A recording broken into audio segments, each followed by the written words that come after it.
আমার নবীজি রাত্রে ঘুমাবেন কোন চাদরে, চাদরটা নাই, নিজের জুব্বাটাকে চাদর বানায়া গোটা রাত তিনি সেইভাবেই কাটায়া দিয়েছেন। বিছানা নরম করে দেওয়ার জন্য আয়েশা নবীজির তাহাজ্জুদ নামাজটা কাজা হয়ে গেছে। ওরে আয়েশা, তোমরা যদি নবীর বউ হওয়ার পরে এমন একটা কথা বলো, আমি ওমর আমার পোশাক দেখে কাফের মুশরিকরা ভয় পায় না, আমি ওমর আমার তাকওয়া দেখে কাফের মুশরিকরা ভয় পায়। জোরে বলি আল্লাহু আকবার। কোন রাত তিনি ঘুমান নাই। ক্ষমতা পাওয়ার পর থেকে তিনি আরো শুকায়া গেছেন। রাষ্ট্রের ক্ষমতা পাওয়ার পরে খলিফারা শুকায়া যেতেন। আর আমার দেশের কোন ব্যক্তি ক্ষমতা পাইলে তার চেহারা কি হয়? হ্যাঁ, ফুলে ওঠে। চেয়ারম্যান হওয়ার আগে তেল দিত এই জায়গায়, পেট ছিল পিঠের সাথে। চেয়ারম্যান হওয়ার পর তেল দেয় এই জায়গায়, আর কোলাকুলি হয় না, হয় পেটা পেটি। ঠিক কিনা? দু একজন করে উঠে যাচ্ছেন। কি হলো? রোগ কি শুরু হলো নাকি আবার? এই যে মুরব্বী, মুরব্বী বলো তো সমস্যা এখন। হ্যাঁ, বসেন, একটু বসেন। আলহামদুলিল্লাহ, আপনাদের অনেক ধৈর্য। ওমর রাদিয়াল্লাহু তাআলা আনহু ক্ষমতা পাওয়ার পর থেকে মৃত্যুর দিন পর্যন্ত কোন রাত তিনি আরামে ঘুমাতে পারেন নাই, ঘুম হয় নাই তার। তিনি প্রতিবেশীকে দেখতে যেতেন, জনগণকে দেখতে যেতেন রাতের আধারে, লোকজন ছাড়া একা। কি লোকজন ছাড়া? কি একা যেতেন। কোনো ভয় করতেন না কাউকে, না কে ছাড়া? আল্লাহ ছাড়া। আর আমার দেশের কত ফোর্স লাগে, সামনে ফোর্স, পিছনে ফোর্স। মালাকুল মউত আটকাবি কেমনে? সাইয়েদনা ওমর ফারুক রাদিয়াল্লাহু তাআলা আনহু তিনি যখন খলিফা হন নাই, প্রথম খলিফা কে বলেন তো? বলেন না, সবাই বলেন। আবু বকর রাদিয়াল্লাহু তাআলা আনহু। তার এক প্রতিবেশী ছিলেন বুড়ি মহিলা। প্রত্যেক দিন সাইয়েদনা আবু বকর রাদিয়াল্লাহু তাআলা তিনি তার খেলাফতের কাজ করার আগেই, ফজরের আগেই তিনি ওই মহিলার বাড়িতে ঢুকতেন। ঢুকে তার কাপড় চোপড়, খাবার দাবার সবকিছু গোছায় দিতেন। জোরে বলেন সুবহানাল্লাহ। সাইয়েদনা ওমর ফারুক রাদিয়াল্লাহু তাআলা একদিন মনে মনে চিন্তা করলেন, এই বুড়ি মহিলার আমি খেদমত করতে যাব। খেদমত করতে গেছেন, দরজায় নক দিয়ে বলছেন আমি খেদমত করতে চাই। সঙ্গে সঙ্গে বুড়ি মহিলা বলছে, এই বাড়িতে কিছুক্ষণ আগে একজন লোক আমার খেদমত করে চলে গেছে। কে খেদমতের জন্য আসলো? উনি আড়ালে থাকলেন। পরের দিন ঠিক ওই সময় জুতা পায়ে না দিয়ে, যেন কেউ না টের পায়, খালি পায়ে হেঁটে এসে খলিফা আবু বকর সিদ্দিক রাদিয়াল্লাহু তাআলা ঘরের মধ্যে ঢুকলেন। ঢুকে তার কাপড় চোপড়গুলো, তার খাবার দাবার সব কিছু প্রস্তুত করে, ওই বুড়ি মহিলার ছেলে মেয়ে কেউ ছিল না, তার খেদমত করে তিনি চলে যেতে নিচ্ছেন। এমন সময় সামনে দাঁড়ায় গেছেন ওমর ফারুক রাদিয়াল্লাহু তাআলা আনহু। বলছেন, আপনি খেদমতের দায়িত্ব পালন করছেন, অন্তত এই কাজগুলো তো আমারে দেওয়া দরকার, আমরাও তো করতে পারি। সাইয়েদনা আবু বকর বলছে না, ওরে ওমর, কিয়ামতের দিন আমার পিঠের বোঝা তোমার পিঠে যাবে না, আমার কাজ আমাকে করতে দাও। আউযু বিল্লাহি মিনাশ শাইতানির রাজীম।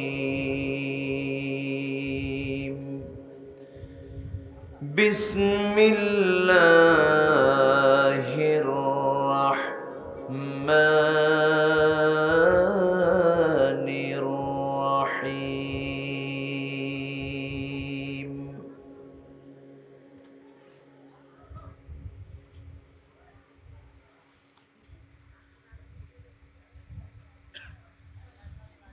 ইয়া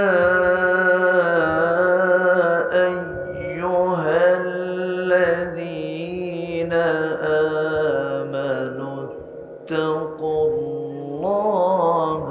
ওয়া কুলু কাওলান সাদীদা।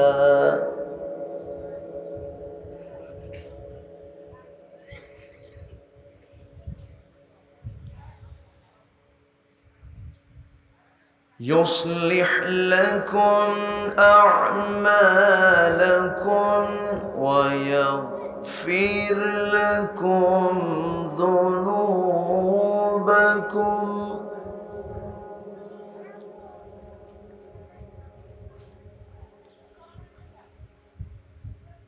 ومن يطع الله ورسوله فقد فاز فوزا عظيما.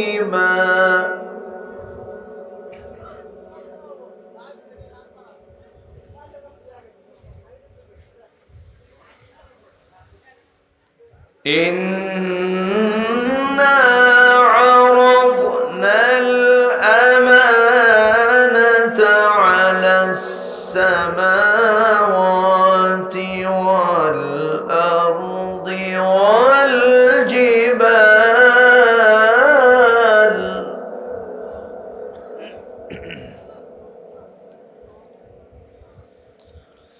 والجبال فأبين أن يحملنها وأشفقن منها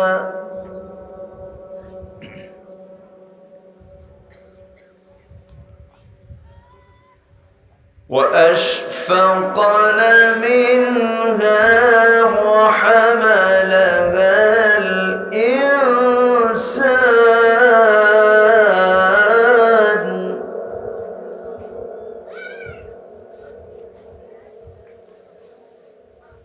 إنه كان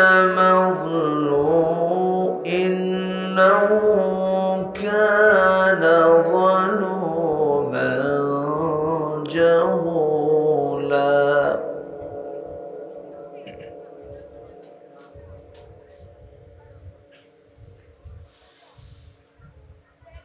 الله أكبر. بسم الله الرحمن الرحيم.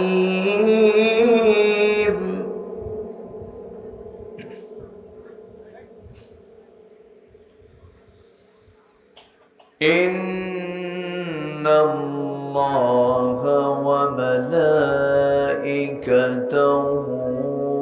يصلون على النبي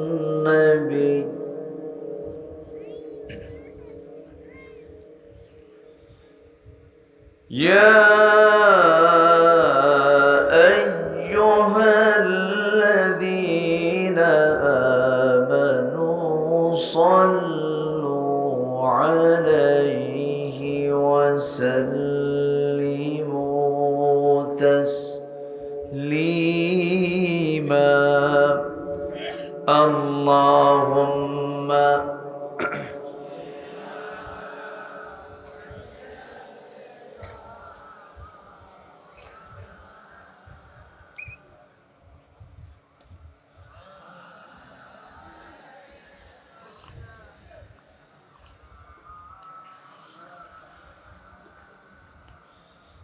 একটু মহব্বত দিয়ে নবীর প্রেমে মাতোয়ারা হয়ে জবান খুলে আওয়াজ দিয়ে সবাই বলুন আল্লাহুম্মা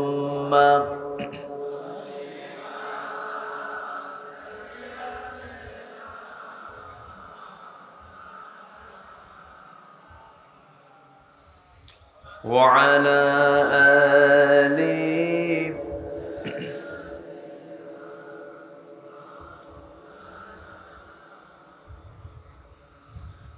তায়েফের কথা ভেবে কাঁদে শুধু দুনয়ন, এমন দরদি পেতে কাঁদে মন অনুক্ষণ, কাঁদে মন অনুক্ষণ।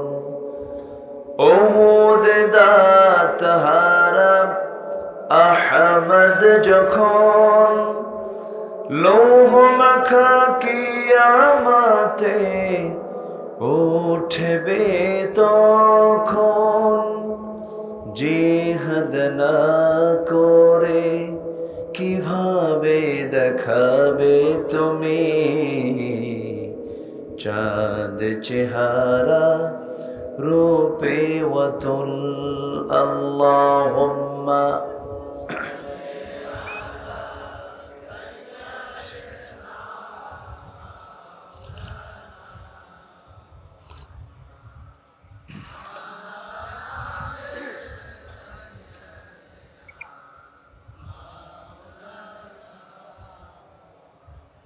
সবাই বলুন বালাগাল উলা বিকামালিহি কাশাফাত তুজা বিজামালিহি حسنت جميع خصاله سلوا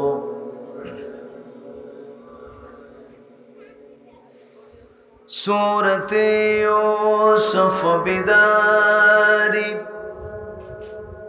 حكمة لقمان إمام قاری قرآن باری یہ دل سادمان ما بلغ العلا كشف التجا بجماله حسنت جميع خصاله سلوا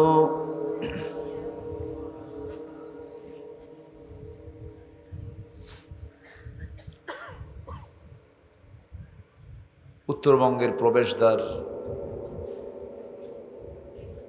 যমুনার তীরবর্তী অঞ্চল সিরাজগঞ্জ জেলার গাজীপুর উপজেলার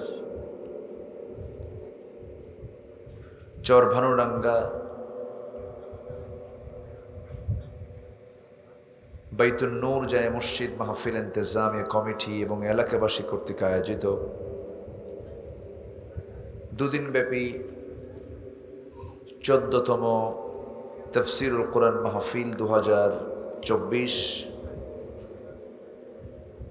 মহৎ আয়োজনের সম্মানিত সুযোগ্য সভাপতি, আজকের মাহফিলের সম্মানিত অতিথিবৃন্দ, বিশেষ করে আমার পূর্বে কথা বলেছেন রৌহাবাড়ি মাদ্রাসার সম্মানিত মুদাররিস মাওলানা মুফতি আবু বকর সিদ্দিক হাফিজাহুল্লাহ, আজকের মাহফিলের বরেণ্য অতিথিবৃন্দ, হযরত উলামায়ে কেরাম, ফদলায়ে ইজম, সুশীল সমাজ, জাতির শ্রেষ্ঠ সন্তান শিক্ষক মণ্ডলী, জাতির বিবেক সাংবাদিক বৃন্দ, সামনে উপস্থিত দূরে কাছের বিভিন্ন স্থান থেকে ছুটে আসা কালিমার ঝান্ডাবাহী, তাওহীদের পতাকাবাহী, দ্বীন ইসলামের নর শারদুল বীর মুজাহিদ, প্রাণ প্রিয় সম্মানিত দ্বীনি ভাইরা, আড়ালে বসে আছেন শ্রদ্ধেয়া সম্মানিতা মা বোনেরা। আলোচনার সূচনায় আনুষ্ঠানিকতার মধ্য দিয়ে আমার পক্ষ থেকে আবারও দিল খোলা সালাম, আসসালামু আলাইকুম ওয়া রাহমাতুল্লাহি ওয়া বারাকাতুহু।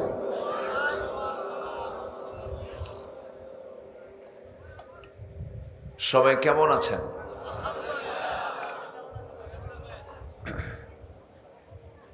জি, আল্লাহ তাআলা 5ই অগাস্টের পর থেকে অনেক ভালো রেখেছেন, বলি আলহামদুলিল্লাহ। এখন মাহফিল করতে থানায় যাওয়া লাগে না। আগে থানার কাছে মাহফিল কমিটি ছিল আসামি, তোরা মাহফিল কেন করিস, কোরআনের আওয়াজ কেন এরকম করে মাইকে মাইকে প্রচার করতে হবে, মানে গান বাজনা হবে, সিনেমা নাটক হবে, ওয়াজ মাহফিল করতে গেলে আসামি হতে হয়। অন্তত এই সিচুয়েশন থেকে জাতি মুক্ত হয়েছে, বলি আলহামদুলিল্লাহ। এখানে আসার সুযোগ দিয়েছেন কে? আবার নিয়ে যাওয়ার মালিকও কে? সুস্থ রাখেন কে? অসুস্থ রাখেন কে? আকাশের মালিক, জমিনের মালিক, গোটা পৃথিবীর সমস্ত 7 সমুদ্রের মালিক, সকল কিছুর মালিকের একমাত্র কার? সেই মহান রবের শানে বলছি আলহামদুলিল্লাহ। চিৎকার মেরে বলছে আল্লাহুম্মা ইন্নী আসআলুকা আল হুদা ওয়াত তুকা ওয়াল আফাফা ওয়াল গিনা। সবাই বলি আল্লাহুম্মা লাকা আসলামতু ওয়া বিকা আমানতু ওয়া আলাইকা তাওয়াক্কালতু ওয়া ইলাইকা আনাবতু। সবাই বলি আল্লাহুম্মা আইন্নি আলা যিকরিকা ওয়া শুকরিকা ওয়া হুসনি ইবাদাতিকা। আমরা আল্লাহ তাআলার শুকর আদায় করে নিলাম।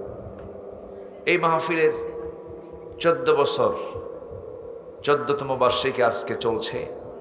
এর 2 বছর আল্লাহ তাআলা এই নগণ্য গোলামকে এখানে আসার সুযোগ করে দিয়েছিলেন। আলহামদুলিল্লাহ। আল্লাহ পাক আমাকে আবারও এই চাঁদ মাখা মুখগুলো আমাকে আবার দেখার সুযোগ করে দিয়েছেন। আল্লাহর শুকরিয়া আদায় করছি। সম্মানিত হাজিরিন, আলোচনা যতক্ষণ হবে সবাই শুনতে রাজি আছে তো ইনশাআল্লাহ? আমাদের শুরু হয়েছে নাহমাদুহু দিয়ে এবং মাহফিলটার ইতি সমাপ্তি টানবো আমরা কি দিয়ে? বলুন কি দিয়ে? বলুন দোয়া দিয়ে। আমরা দোয়া পর্যন্ত সবাই থাকতে রাজি আছি তো? কারো কোনো কষ্ট হবে না? শুধু এতটুকু মাথায় রাখবেন যে এখানে বসে আছি মানে হলো আমার জীবনের অর্জিত কিছু গুনাহ যতক্ষণ বসে থাকবো মাফ হবে, আর রহমতের ফেরেশতারা আমার আপনার জন্য দোয়া করবে এবং আমল নামায় সওয়াব শুধু যোগ হতে থাকবে। তাহলে এই লোভনীয় জায়গা, এই মূল্যবান জায়গা একজন ইমানদার কখনো হাতছাড়া করতে পারে না। সম্মানিত ভাইয়েরা, আসুন আমরা এখন আলোচনার দিকে চলে যাচ্ছি। ছাত্রবৃন্দ এরা মাদ্রাসার, এদের ফজরের আগ দিয়ে উঠতে হয় এবং শিক্ষকের চেইনের বাইরে তারা কারো কথা মানবে না। আল্লাহ তুমি ওদেরকে বড় আলেমে দিন বানাও। জোরে বলি আল্লাহুম্মা আমিন। আসুন আমার এই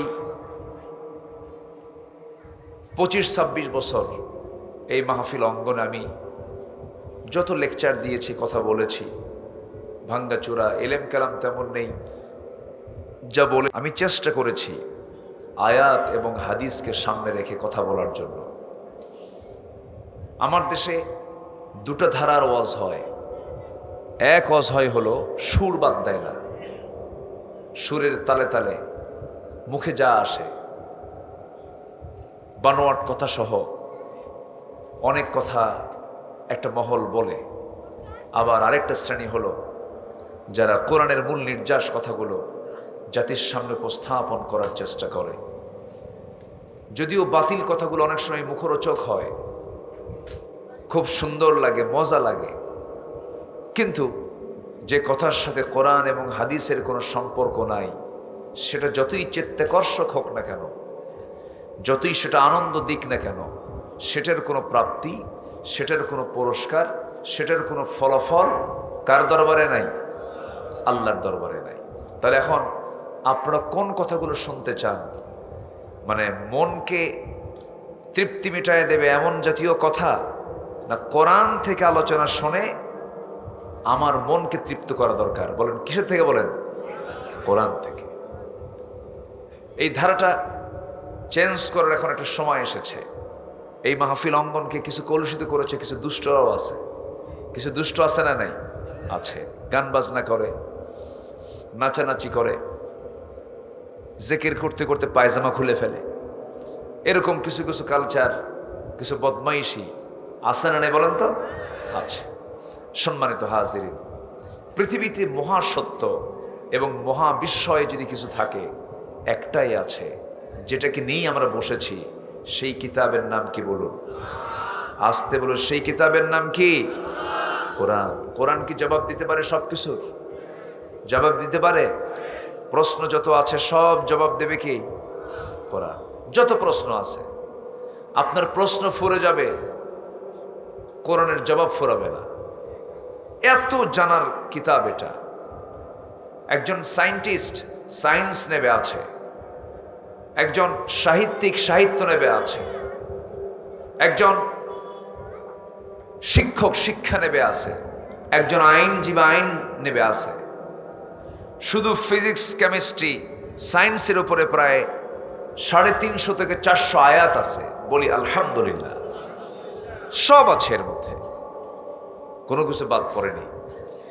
এত বড় একটা কিতাব থাকার পরও এই কিতাবের বাইরে কথা বলার কি দরকার? আমার এটাই বুঝে আসে না।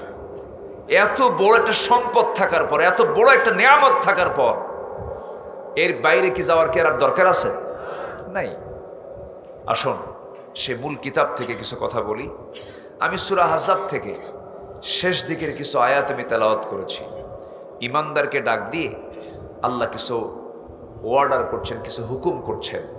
সে হুকুমগুলো কি কি আজকে আমরা শুনবো না ইনশাআল্লাহ? জোরে বলি ইনশাআল্লাহ। আপনারা তো মানে আসামি না, আপনারা বিচারক। কেন জানেন? এই থানার নাম কি? কাজী মানে কি? জাস্টিস। আরবিতে কাজী, আর তার বাংলা হলো বিচারক, আর ইংলিশ হলো জাস্টিস। অর্থাৎ কাজীপুর মানে এই এলাকায় কোনো আসামি নাই, সব বিচারপতি। সব কি? বিচারপতি, সব বিচারক। তো আমি এই বিচক্ষণ মানুষের সামনে কথাগুলো বলছি, সবাই মনোযোগ দিয়ে কথাগুলো শুনবেন। আল্লাহ তাআলা আমলের নিয়তে শোনার তৌফিক সবাইকে দান করুন, এবং আমাকেও বলার তৌফিক দান করুন। খুব ভয় লাগে জানেন, কিয়ামতের দিন অনেক আলেমকে ধরে ফেলবেন আল্লাহ তাআলা, অনেক হাফেজকে ধরে ফেলবেন, অনেক হাজিকে ধরে ফেলবেন, অনেক তাহাজ্জুদ গুজারকে ধরে ফেলবেন, অনেক দানবীরকে ধরে ফেলবেন, অনেক মুজাহিদকে ধরে ফেলবেন, শহীদকে ধরে ফেলবেন। শহীদ বলবে, আল্লাহ তোমার জমিনে তোমার দিন কায়েমের জন্য শহীদ হয়েছে। আল্লাহ বলবেন, না, তোর মতলব আলাদা ছিল। লোকে তোকে মুজাহিদ বলবে, এই জন্য তুই জিহাদ করেছিস, যা জাহান্নামে যা। যেরকম নাউযুবিল্লাহ। দানবীরকে বলা হবে, তুমি দান করেছো মানুষের খুশির জন্য, তুমি আমার খুশির জন্য দান করো নাই। দান করতে নিয়ে হুজুর হয়তো তোমার নামটা বলো নাই, তুমি মাইন্ডে নিয়েছো, আমার নামটা কেন বললো না? তুমি মানুষকে খুশি করার জন্য দান করেছ। আরশ আজিমের ছায়ায় 7 শ্রেণীকে আল্লাহ রাব্বুল আলামিন ছায়ায়, সেই ছায়ায় দান ওই সমস্ত বান্দাকে ছায়া দান করবেন যেদিন কোনো ছায়া থাকবে না আরশের ছায়া ছাড়া। এর মধ্যে একটা শ্রেণী হলো ডান হাতে দান করেছে, বাম হাত জানে না, বাম হাতে দান করেছে, ডান হাত জানে না, মানে গোপনে যারা দান করবে। জোরে বলি সুবহানাল্লাহ। অনেক আলেমকে বলা হবে, তুমি আজকে জাহান্নামে চলে যাও কেন? তুমি আমার জন্য দিন শেখো নাই। মানুষ তোমার জনপ্রিয়তা নিয়ে প্রশংসা করবে, তুমি মানুষের খুশির জন্য কাজ করেছ, তোমার নিয়তের ইখলাস ছিল না। আজকে তোমাকে জাহান্নামের মধ্যে যেতে হবে। এই জন্য সব বন্ধুগণ, সবার আগে রহমত দরকার কার? আসতে বলবেন না, কার দরকার? আল্লাহর রহমত দরকার, নিজের চরিত্র দরকার। নিজের কি দরকার? চরিত্র দরকার। কোরআনকে সামনে রেখে আমি এমন একটা বিষয় নিয়ে একটু কথা বলতে চাচ্ছি। কোরআনের আলোকে আমাদের জীবনের কিছু পরিবর্তন করা দরকার, কিছু চেঞ্জ করা দরকার। আল্লাহ রাব্বুল আলামিন কোরআনে কারীম দিয়েছেন আমাদের চরিত্রকে সুন্দর করার জন্য, আল্লাহকে চেনার জন্য, তার রাসূলকে চেনার জন্য, আমাদের চরিত্রকে সুন্দর করার জন্য, আমাদের চরিত্রকে স্ট্যান্ডার্ড লেভেলে মানসম্মত করার জন্য। পৃথিবীর কোনো আদর্শ আমার আপনার জন্য উপযুক্ত নয়। সূর্য বানিয়েছেন যিনি, চন্দ্র বানিয়েছেন যিনি, আকাশ বানিয়েছেন যিনি, সে আল্লাহর পক্ষ থেকে চরিত্র সুন্দর করার জন্য একটা মাত্র কিতাব, তার নাম কি? কোরআন। আসুন কোরআনের আলোকে আল্লাহ রাব্বুল আলামিন আমাদেরকে কেমন হতে বলেছেন। মোটামুটি কোনো বান্দার মধ্যে যদি 15টা যদি চারিত্রিক গুণ থেকে যায়, এ পারে দুনিয়া, ও পারে বান্দা জান্নাত চলে যাবে। শুনবেন কয়টা বলেছে আমি বলেন তো? 15টা। আমি একটা পয়েন্ট আউট করলাম। আমি সাবজেক্ট ছাড়া আমার কাছে কোনো কথা ভালো লাগে না।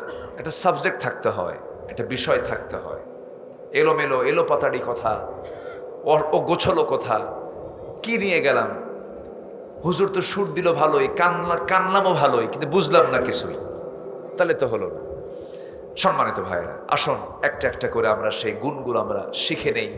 আমল করার নিয়তে না শোনার নিয়তে? বলেন বলেন, আমলের নিয়তে না শোনার নিয়তে? হ্যাঁ, তাহলে আমলের নিয়তে হলে শোনাও হবে, আমলও হবে। আসো সম্মানিত ভাইয়েরা, সম্মানিত বন্ধুগণ, আমরা সুন্দর একটা পরিবেশ পেয়েছি, এত সুন্দর পরিবেশ পেয়েছি, রাস্তায় কোনো বাধা নেই। আজকে সকালবেলা গোটা দেশের সমস্ত আলেম ওলামা, যত বক্তা, যত ওয়াইজ, যত মুফাসসির সব ঢাকাতে জমা হয়েছিল। সেই প্রোগ্রামে আমি হাজির হয়েছিলাম। এই প্রোগ্রামটা বিগত 2 থেকে 3 বার করার জন্য পদক্ষেপ নেওয়া হয়েছিল। তখন প্রশাসন, ঢাকার মেট্রোপলিটন বলেছিল নাশকতার আশঙ্কা আছে। কিসের আশঙ্কা বলেন তো? নাশকতা, জঙ্গিবাদের উত্থান হতে পারে। হঠাৎ কইরা নাটক খাড়া করে এই সমস্ত প্রোগ্রামগুলোকে তারা বন্ধ করে দিয়েছে ইতিপূর্বে। এই 16টা বছর সবচাইতে বেশি জুলুমের শিকার হয়েছে হলো দাড়িওয়ালা, টুপিওয়ালা, আল্লাহওয়ালা লোকগুলো, ঠিক কিনা? আচ্ছা, মনে কি হয় আপনাদের আমরা চুরি করে জেলখানায় গেছিলাম? বলেন তো। আমিও ঢুকছিলাম, আমার 2018 সালে ঢুকাইছিল। কি অপরাধ? কোরআন থেকে হক কথা বলি। হক কথা বলতে গেলে তো বেনামাজি নেতৃত্ব মানা যাবে না। আমি বলেছিলাম সেদিন এক বক্তব্যে যে কোনো নেতা মানা যাবে না, রসুলের নেতৃত্ব ছাড়া কোনো নেতা মানা জায়েজ। এটাই ছিল আমার অপরাধ। আমাকে লক্ষ্য করে গুলি করা হয়েছে, মঞ্চে আগুন ধরিয়ে দেওয়া হয়েছে। সেদিন 20 থেকে 25,000 মানুষ, তাদেরকে ছত্রভঙ্গ করা হয়েছে, আহত করা হয়েছে। এত মঞ্চ আগুন ধরিয়ে তারা মঞ্চটাকে জ্বালিয়ে দিয়েছে। 3 দিন পর শুনি ওই মামলার 1 নম্বর আসামি হলাম আমি। কি বুঝলেন? ঘটনা ঘটালো ওরা, আর মামলা খাইলাম আমরা। 2018 সালে ঢুকলাম জেলখানায়। ঢোকা মাত্র এক মুরব্বীকে দেখলাম, এক বয়স্ক মানুষকে দেখলাম। আমি সালাম দিলাম। মুরব্বী খুব খুশি, কে বাবা আপনি আসছেন জেলখানায়, খুব খুশি হয়েছি। বুঝলেন তো? বললাম চাচা আপনি খুশি হলেন কেন? খুশি হলেন কে বাবা? অনেক দূর থেকে ওয়াজ শুনি, কাছে পাই না, এখন কাছে বসে বসে ওয়াজ শুনি। বুঝলেন? উনি খুব খুশি হয়েছে। তো ওনাকে বললাম চাচা আপনি বুড়া বয়সে তো আপনার নাতির দিয়ে গল্প করার কথা। এই অবসর জীবনে 60 বছরে অবসর দিয়ে দেয়, গভর্নমেন্ট চাকরি আর করতে দেয় না, অবসর। আর এই অবসরে আপনাকে সরকার কোন চাকরি দিল? আপনি জেলখানায় কেন? বলতে বাবা একটা মামলা হয়েছে। কি মামলা? বিস্ফোরা, বিস্ফোরকও বলতে পারে না, বিস্ফোরক একটা মামলা তাকে দেওয়া হয়েছে। এরপরে বললাম চাচা আপনি এই মামলা সম্পর্কে কিছু জানেন? উনি বলতেছে এই বিস্ফোরক মামলাটা কি? এটা কি খায় না কি করে? সে জানেও না যে মামলাটা কি। বয়স হলো 86 থেকে 87 বছর বয়স তার। এইরকম করে হাজার হাজার মামলা দিয়ে নিজের ক্ষমতাকে পাকাপোক্ত করতে চেয়েছিল, কিন্তু মাত্র শেষে তার সময় মিলল মাত্র 45 মিনিট। কয় মিনিট বলেন? গুনে গুনে 45 মিনিটস। কোনো উপায় নাই, আপনাকে ছাড়তে হবে। সকল কিছুর পরিকল্পনা কার? আসতে বলবেন না কার? চতুর্দিকে ফেরাউন মূসা আলাইহিস সালামকে পাকড়াও করে ফেলেছে, ধরে ফেলেছে সেনাবাহিনী দিয়ে। মূসা তুই পালাবি কোথায়? আল্লাহ পিছন দিয়ে কয় ফেরাউন তুই পালাবি কোথায়? আল্লাহু আকবার বলেন। আল্লাহর ধরা, আল্লাহর ধরা ছোট ধরে না বড় ধরা? ধরে ধরে ধরে না, ধরলে আল্লাহ ছাড়ে না। ফেরাউন শুধু জীবিত ছিল, তার হায়াত ছিল হলো 1600 বছর, কম না। বহু জুলুম করছে সে, আর এরা ক্ষমতায় ছিল হলো 16 বছর। সংখ্যা যে মিলল কেমনে বুঝে আসলো না আমার। সংখ্যা মিলছে না? সংখ্যাটা মিলেছে, কিন্তু খুব কম। ফেরাউনের তুলনায় কি খুব কম। এটা কোনো সময়ই না আল্লাহর কাছে। এটা কোনো সময়, আমাদের কাছে অনেক সময় হতে পারে, কিন্তু আল্লাহর কাছে এটা কোনো সময়। এই পৃথিবীর বয়স কি 2000 বছর? কোটি কোটি বছর, কোটি কোটি বছর এই পৃথিবীর বয়স। এই পৃথিবীটা বানিয়েছেন তিনি আমার কে? এই জন্য সবার আগে যিনি কখনো ফুরাবেন না, হারাবেন না, যিনি আমার একমাত্র বন্ধু, তাকে আগে খুঁজতে হবে। আমার বন্ধুকে আসতে বলবেন না, আমার বন্ধুকে। আমি আল্লাহকে বেশি ভালোবাসি না আল্লাহ আমাকে বেশি ভালোবাসেন? মনে হয় আপনাদের? মনে হয় তো আমাদের? মনে হয় তো নাকি? যদি মনে হয় তো ভালো। আমি আল্লাহকে বেশি ভালোবাসি না আল্লাহ আমাকে বেশি ভালোবাসেন? তাছাড়া ভাত পাইতেন না, অক্সিজেন পাইতেন না, না খাইয়া অক্সিজেন না দিয়ে মেরে ফেলতেন তুমি। যাওয়া কাম কুকাম গুলো আমরা করি, যে ওজনে কম দেই, যে মিথ্যা সাক্ষী দেই, যে জুলুমগুলো করি, এতিমের মালগুলো মেরে খাই, বোনের সম্পত্তি বুঝে দেই না, গীবত করি, খুন করি, আকাম কুকাম করে বেড়াই, আল্লাহর দেওয়া হুকুম 5 ওয়াক্ত নামাজ পড়ি না। আল্লাহর যদি মেজাজ আমার আপনার মতো হতো, না খাই মারতেন তিনি। তাহলে আমার প্রতি তার ভালোবাসা কম না বেশি? শুধু বেশি না অনেক বেশি? অনেক বেশি। আল্লাহ আমাকে খুব ভালোবাসে। দুনিয়ার মানুষের কাছে যদি কোনো দোষ করে থাকি, দুনিয়ার কোন থানায় যদি আমার নামটা কালো তালিকায় একবার চলে যায়, পরবর্তীতে আমি যদি ভালো হয়ে যাই, আপনি যদি ভালো হয়ে যান, আপনার তালিকা থানায় একবার কালো তালিকায় পড়ে গেছে, মৃত্যুর দিন পর্যন্ত ভালো হলো আপনার নামটা কালো তালিকায় থেকে যায়। কিন্তু আমার আল্লাহ বলছেন, বান্দারে যত গুনাহ করিস না কেন, তওবা করে চোখের পানি ফেলে আমার পথে আসবি, আমি তোর নামটা জাহান্নামের তালিকা থেকে মুছে দিয়ে জান্নাতের তালিকায় তুলে দেব। আমার আল্লাহর দয়া কত! আল্লাহ আমাকে মাফ করার জন্য প্রত্যেক রাতে যখন 12টা ঠিক বেজে যায়, মধ্যরাত তাহাজ্জুদের সময় আমার আল্লাহ প্রথম আসমানে চলে আসেন। আমার আল্লাহর অবস্থান হলো 7ম আসমানের উপর আরশ আজিম। 7ম আসমান থেকে প্রথম আকাশে তিনি চলে আসেন, 6টা আকাশ পেরিয়ে আসেন। প্রথম আকাশে এসে বলেন, আলা মিন মুস্তাগফিরিন ফাগফির লাহ। জন্য আমার আল্লাহ কম আসেন না বেশি আসেন। আর আমার দায়িত্ব হলো এই জমিনেই থাকবো আমি, আমার দূরেও যাওয়া লাগবে না। এই জমিনটা সেজদা বানায় দিয়েছেন, সেজদার জায়গা বানায় দিয়েছেন তিনি আমারকে। আল্লাহ বলছেন, এই দুনিয়ার যে কোনো প্রান্ত থেকে তুই যখন 12টা পার হয়ে যাবে, যখন তুই আমার কাছে চাবি, আমি প্রথম আকাশে হাজির হয়ে যাব, তোর যত চাও আমি আল্লাহ রাব্বুল আলামিন কবুল করে নেব। জোরে বলি সুবহানাল্লাহ। আল্লাহ আমাকে মাফ করতে চান, কিন্তু আমি আল্লাহর কাছে মাফ চাইতে জানি না। আল্লাহ আমাকে ক্ষমা করতে চান, আমি আল্লাহর কাছে ক্ষমা চাইতে জানি না। মনেই থাকে না। বিসমিল্লাহ বলে খাওয়া শুরু করতে হয়, সেই বিসমিল্লাহ মনে থাকে না। খাওয়া শেষের পরে মনে হয়েছে। আমার বন্ধুগণ, আল্লাহকে বাদ দেওয়া যাবে না, আল্লাহকে মাইনাস করার কোনো সুযোগ নাই। দিন শেষে আমার আল্লাহই থেকে যাবেন। কুল্লু মান আলাইহা ফানি ওয়া ইয়াবকা ওয়াজহু রাব্বিকা যুল জালালি ওয়াল ইকরাম। জোরে বলুন আল্লাহু আকবার। একযোগে বলুন, ফাবি আইয়ি আলাই রাব্বিকুমা তুকাযযিবান। দুনিয়ার সবকিছু ফানা ফানা হয়ে যাবে, টুকরো টুকরো হয়ে যাবে, কেবলমাত্র শুধুমাত্র যিনি ঠিক থেকে যাবেন তিনি আমার কে? আরো জোরে বলেন কে? আরো জোরে বলেন কে? আল্লাহ বারবার বললে পরে হার্টের রোগ ভালো হয়ে যায়। জোরে বলে সুবহানাল্লাহ। এটা সায়েন্স গবেষণা করে বের করেছে। আল্লাহ শব্দটা পৃথিবীর সবাই বলতে পারে। সবচাইতে সহজ নাম, সবচাইতে স্পষ্ট নাম।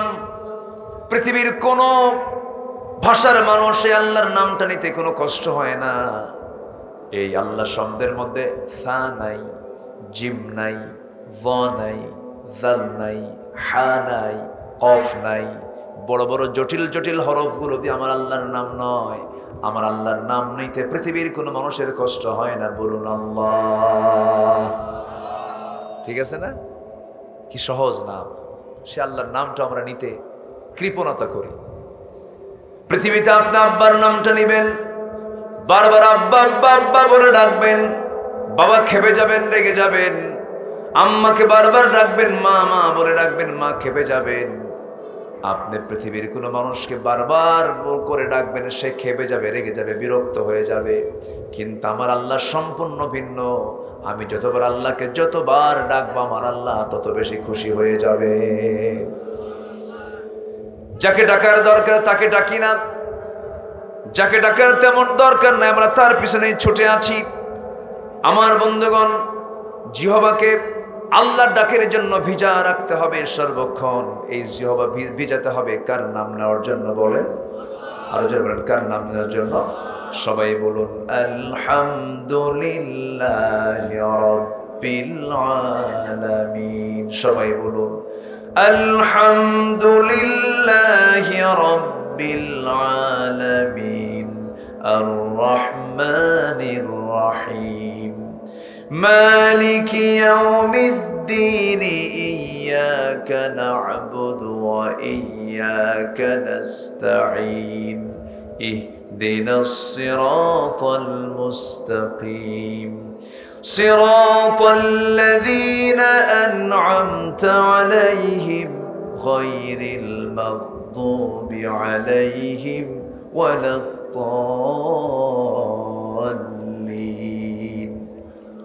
জোরে, আরো জোরে, আরো জোরে। নামাজের মধ্যে জোরে না আসতে, জোরে বলার লোক আছে না নাই? কিলাকিলি করব, মারামারি করব না। যারা মক্কায় গেছেন, যারা মদিনার আমার নবীর মসজিদে যারা নামাজ পড়েছেন, সেখানে কিন্তু আমিন জোরে বলে। মক্কায় আমিন জোরে বলে, আমার দেশে আমিন আসতে বলে। আবার যদি কেউ আমিনটা নাও বলে তার নামাজও হয়ে যাবে। তবে আমিনটা বলা জরুরি নয়, তবে আমিনটা বলা সুন্নাহ। তবে এই আমিনকে জোরে বললো, আসতে বললো আর না বললো, এটা নিয়ে গন্ডগোল করার কোনো দরকার। আমাদের সবার আগে খোঁজ নিতে হবে আমরা নামাজটা পড়ি কিনা। এই গ্রামের নাম কি? ভানুডাঙ্গা। ভানু মানে কি? সূর্য, হ্যাঁ, দ্য সান। কষ্ট হচ্ছে নাকি আপনাদের? আমরা কিন্তু নিরিবিলি বসে আছি, তাই না? আমি আপনার সঙ্গে কথা বলছি, আপনাদের না, আপনার সাথে। আপনারা একটা করে একজন, সবার সঙ্গে আমি আপনার সাথে কথা বলছি। এইভাবে মনে করে বসবেন সবাই। এই যে চরভানুডাঙ্গা গ্রাম, মসজিদের উদ্যোগে মাহফিল। মসজিদ হয়েছে আজ থেকে 20 বছর আগে। এখন যে মসজিদটা আছে এরকম ছিল না, তার চাইতে একটু দুর্বল ছিল, দুর্বল ছিল। আগের মসজিদ ছিল কাঁচা কাঁচা, কিন্তু আমার দাদা নানাদের নামাজ ছিল পাকা পাকা। আর এখন মসজিদগুলো হয়ে গেছে পাকা পাকা, আর আমাদের চরিত্র হয়ে গেছে, ইমান হয়ে গেছে কাঁচা কাঁচা। আমার বুকটা ফেটে যায়। আমরা আল্লাহর জিকির করি না। জিকির মানে হলো নামাজ। জিকির মানে কি? নামাজ। আর আমার দেশের জিকির মানে কি জানেন? হু আছে না, এরকম আছে না? এটার জিকির না। কিন্তু জিকিরের পরিভাষা শিখায় দেই। এই 4টা ভাষা ছাড়া পৃথিবীর কোন জিকির আর কোথাও নাই। আল্লাহর যে 99টা নাম আছে, আমার আগের মেহমান বলে গেছেন। আমি ওয়াজগুলো বসে বসে শুনেছি, ঘরে বসে বসে শুনেছি। এই নামগুলো ধরে আল্লাহকে ডাকবো আমরা।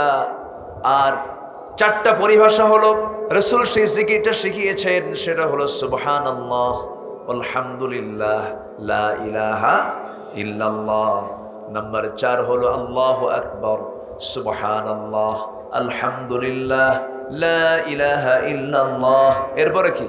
আল্লাহু আকবার। এই 4 পরিভাষার বাইরে হু, এগুলো কোনো শব্দ আসতে, এগুলো কোনো শব্দ নাই। আপনার নাম হলো একটা, আমি আরেকটা নাম ধরে ডাকলাম, খুশি হবেন আপনি? খুশি হবেন না। আমরা আল্লাহর যে নাম, সেই নামটাই ধরে ডাকতে হবে। অর্থবহ হতে হবে। আংশিক পড়বেন, আপনার মনে যা আসবে তাই বলবেন, তা হবে না। ইসলাম তো এমন একটি দিন বিধানের নাম, এমন একটি ধর্মের নাম, আপনার নখটা কাটবেন কেমনে রাসূল তাও শিখিয়ে দিয়েছেন। জোরে বলে সুবহানাল্লাহ। সব আছে এর মধ্যে। আমার বন্ধুগণ, এই চরভানুরাঙ্গা গ্রামের মাহফিল, এই গ্রামের কিছু লোক ওই জায়গায় বসে আছেন, দূর থেকেও এসেছেন। আমি যদি বলি এই গ্রামটা আদর্শ গ্রাম, কিন্তু আদর্শ গ্রামের যে বৈশিষ্ট্য সেটা যদি না থাকে তখন কি আদর্শ হবে না অনাদর্শ হয়ে যাবে? আদর্শবিহীন হয়ে গেল।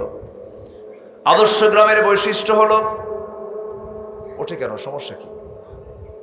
আবার আসবে একটু, তাহলে নখটা একটু উঁচু করেন। হ্যাঁ, বসে। এটা একদম খেলাফ, ঠিক না। মাহফিল এটা ইবাদত, বলি আলহামদুলিল্লাহ। যেরকম নামাজ, আমি এটা বিলাচ্ছি না, নামাজ শুরু হয়ে গেছে, নামাজ একটা কি ইবাদত। এখন নামাজ 4 রাকাত, কোন মুসল্লি যদি ভাবে হুজুর যে লম্বা তেলাওয়াত ধরছে, দিলাম 2 রাকাত বাদ, মারলাম দৌড়, নামাজ হবে? তা আলোচনায় বসেছি, আংশিক কথা শুনে চলে গেলাম, ফুল তো শুনলাম না, এটা তো হলো না। একটা পরিপূর্ণতা নিয়ে, একটা পরিচ্ছন্ন মন নিয়ে আমরা এখান থেকে বিদায় নেব। জোরে বলি ইনশাআল্লাহ। চরভানুরাঙ্গা গ্রাম, এই গ্রামে মাতব্বর আছে না নাই? আসতে বলে আছে না নাই? চালিতে ডাঙ্গায় মাতব্বর আছে না নাই? মেঘায় আছে না নাই? নাটুর পাড়া আছে না নাই? আলমপুর আছে না নাই? চিনি, কাশীপুর চিনি, তাহলে তো মোটামুটি চিনি। হাজরাহাটি আছে না নাই? সোনামুখী আছে না নাই? এই যে গ্রামগুলো, প্রত্যেকটা গ্রামের মাতব্বর আছে। প্রত্যেকটা মাতব্বররা যদি কন্ডিশন করে দিতেন, তোমরা আমাকে গ্রামের মাতব্বর বানিয়েছ, আমিও 5 ওয়াক্ত নামাজ মসজিদে পড়বো, গ্রামবাসী তোমাকেও পড়তে হবে। একটা গ্রামের ফজরের মুসল্লি যদি জোহরের চাইতে যদি ফজরের মুসল্লি যদি মসজিদে বেশি হয়ে যায়, এশার মুসল্লি যদি মাগরিবের চাইতে বেশি হয়ে যায়, তাহলে বুঝতে হবে ওই গ্রামটা আদর্শ গ্রাম হয়ে গেছে। কি কথা ক্লিয়ার? কথা বোঝা যায়? কিন্তু আজকে মসজিদের মুসল্লি বেশি না 4 দোকানের মুসল্লি বেশি? গ্রামে যে এই দোকানগুলো হয়েছে, এত গিবত আর এত পরচর্চা আর এত নোংরা সিনেমাগুলো ওখানে দেখানো হয়। গ্রামের চৌরাস্তার মোড়, ত্রিমোহনীর মোড় আছে না? আছে। বেহুদার সময় শুধু কাটায়। আমার নবীজি বলেছেন সবচেয়ে আল্লাহর কাছে নিকৃষ্ট স্থান হলো বাজার। বাজারে মৌত হওয়া ভালো না, বাজার হচ্ছে নিকৃষ্ট জায়গা। বাজার হয়ে গেছে, কাজ শেষ, ক্লিয়ার। বাজার থেকে বের হয়ে আসা উচিত। আর আল্লাহর কাছে সবচেয়ে উৎকৃষ্ট জায়গা হলো আল্লাহর ঘর, মসজিদ। আর যে হৃদয়টা, যে দিলটা, রাজুলুন কলবুহু মুআল্লাকুম বিল মাসাজিদ, যে দিলটা মসজিদগুলোর সঙ্গে লটকানো থাকে, ওই দিল কখনো জাহান্নামে যাবে না। আমাদের প্রিয় ঘর কোনটা? আল্লাহর ঘর। প্রিয় ঘর কোনটা বলেন? আরো যে প্রিয় ঘর কোনটা? আল্লাহর ঘর। আমার ঘরের চাইতে বেশি প্রিয় হতে হবে কার ঘর? আল্লাহর ঘর। আল্লাহর ঘরের দিকে দরদ থাকতে হবে। যে দিল আল্লাহর ঘরের দরদ রাখে না, সেই দিল জান্নাতের দিল নয়। কথা ক্লিয়ার? অনেক মাতব্বর আছে, নিজে তো নামাজ পড়েই না, গাঁজা খায়। এখন এই গ্রামে মিলল কিনা জানি না। আবার আমি কিন্তু জেনে বলতেছি না, হয়তো এই গ্রামের কি কন্ডিশন তো আমি জানি না, সব প্রশ্ন করি নাই। কিন্তু ভাতের পাতিল, ভাত রান্নার শেষে একটা ভাত চাপ দিলেই যেমন টের পাওয়া যায় গোটা পাতিলের ভাতের দশা কি, ঠিক তেমনি আমার দেশের একটা গ্রামের চিত্র দেখলেই টের পাওয়া যায় গোটা দেশের অবস্থা কি। সব জায়গায় এক। ন্যূনতম একটা কাজ যা না পড়লে তার ঈমান টিকে রাখা কঠিন, আজকে সে নামাজটাই জাতি পড়ে না, জিকিরই নেই, নামাজ পড়ে না, সমস্যা নেই, একটা লোক উঠবে না। আমার তো এগুলো পুরাতন মানুষ, তো গত বছর আসছি না, আমি গত বছর এসেছি, আবারও আসবো ইনশাআল্লাহ, আল্লাহ যদি কবুল করেন, জোরে বলি ইনশাআল্লাহ। এবছর মাহফিলের দাওয়াত এসেছে, আমি জাস্ট একটা আইডিয়া নিয়েছি, 12 থেকে 15,000 মাহফিলের দাওয়াত। আমি মাহফিল কয়টা করবো বলেন তো? যা শেষ করতে সময় লাগবে 60 থেকে 70 বছর, শুধু 1 বছরের দাওয়াত। আপনাদের দোয়া, আলহামদুলিল্লাহ, মানুষ ভালোবাসে আমাকে না, কোরআনকে ভালোবাসে। আলেমদের জন্য এই জাতি জীবন দেয়, আল্লাহু আকবার বলেন। সম্মানিত ভাইরা, মাহফিল কমিটি আনু ভাই কই? এই আনু ভাই তার সদল বলে 12 জন আমার বাড়িতে হামলা করছে। হামলা করে কয় যে মাহফিল দিতেই হবে, ছিনতাই করে ডেট নিয়ে চলে আসছে। আমিও দিয়ে দিচ্ছি, আলহামদুলিল্লাহ বলে। আমি খুব খুশি হয়েছি। সাদামাটা মানুষ আপনারা, সম্মানিত ভাইয়েরা। তাহলে সবার গ্রামকে আমরা আদর্শ গ্রামকে বানাতে চাই, তাহলে ফজরের মুসল্লি কমাতে হবে না বাড়াতে হবে? দাওয়াত দেবে কে? ফেরেশতা। ফেরেশতা দাওয়াত দেবে, খালি মাতব্বর দাওয়াত দেবে। আপনি কি করবেন? যার দাওয়াত আছে তার জান্নাত আছে, যেরকম সুবহানাল্লাহ। দাওয়াত দিতে হবে। রাসূল আগে দাওয়াত দিয়েছেন বাড়িতে। কোথায় দাওয়াত দিয়েছেন? বাড়িতে। আম্মা জান খাদিজাকে আগে দাওয়াত দিয়েছেন। আল্লাহু আকবার বলে। অনেক হাজি আছে, হজ করে আসছে, বউ বোরকা পরে না, বউ শাড়ি পরে মার্কেটে যায় পেট দেখায় দেখায়।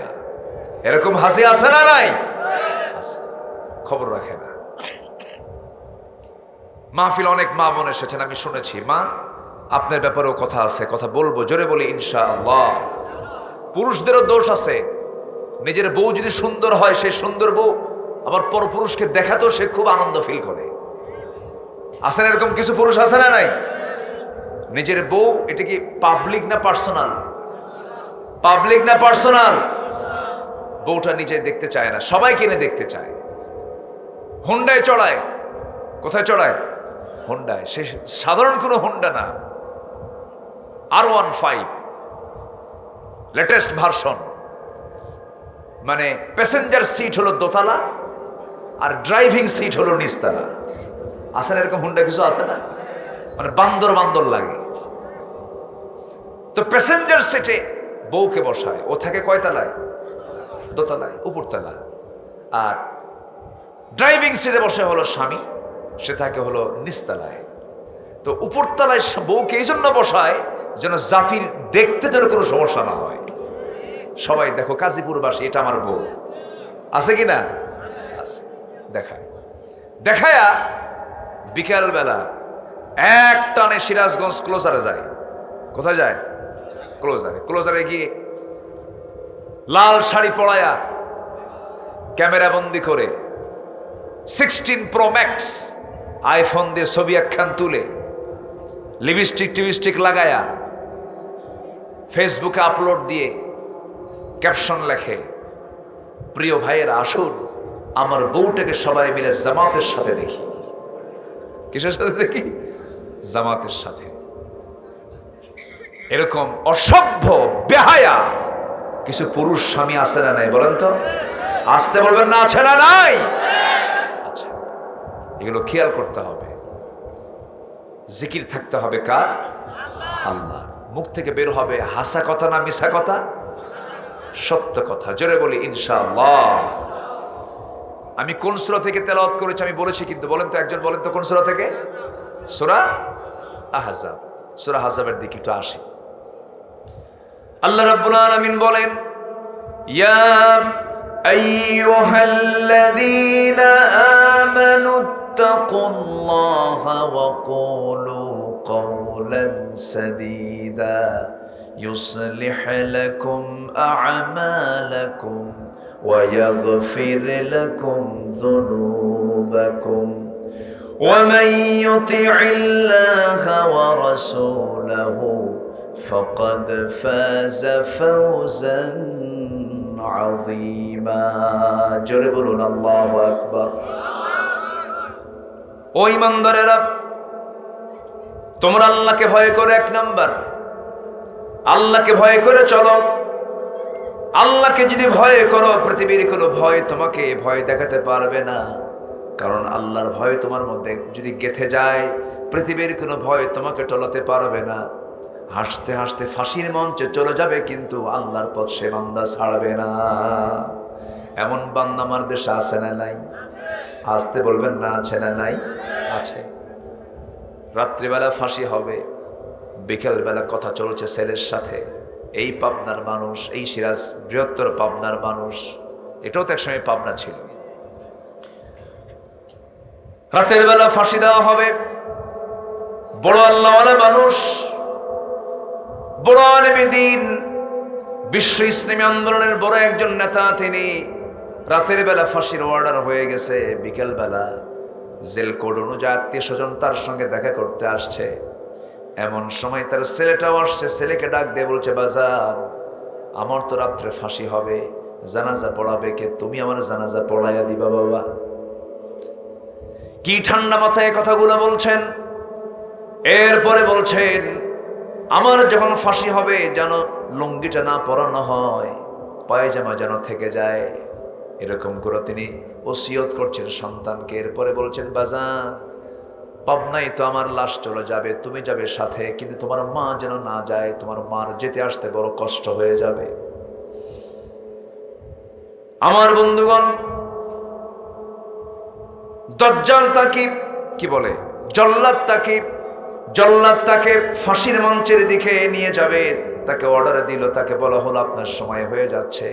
ওযু বানালেন, নামাজে দাঁড়ালেন, নামাজ শেষ করে আল্লাহর কাছে চাইলেন।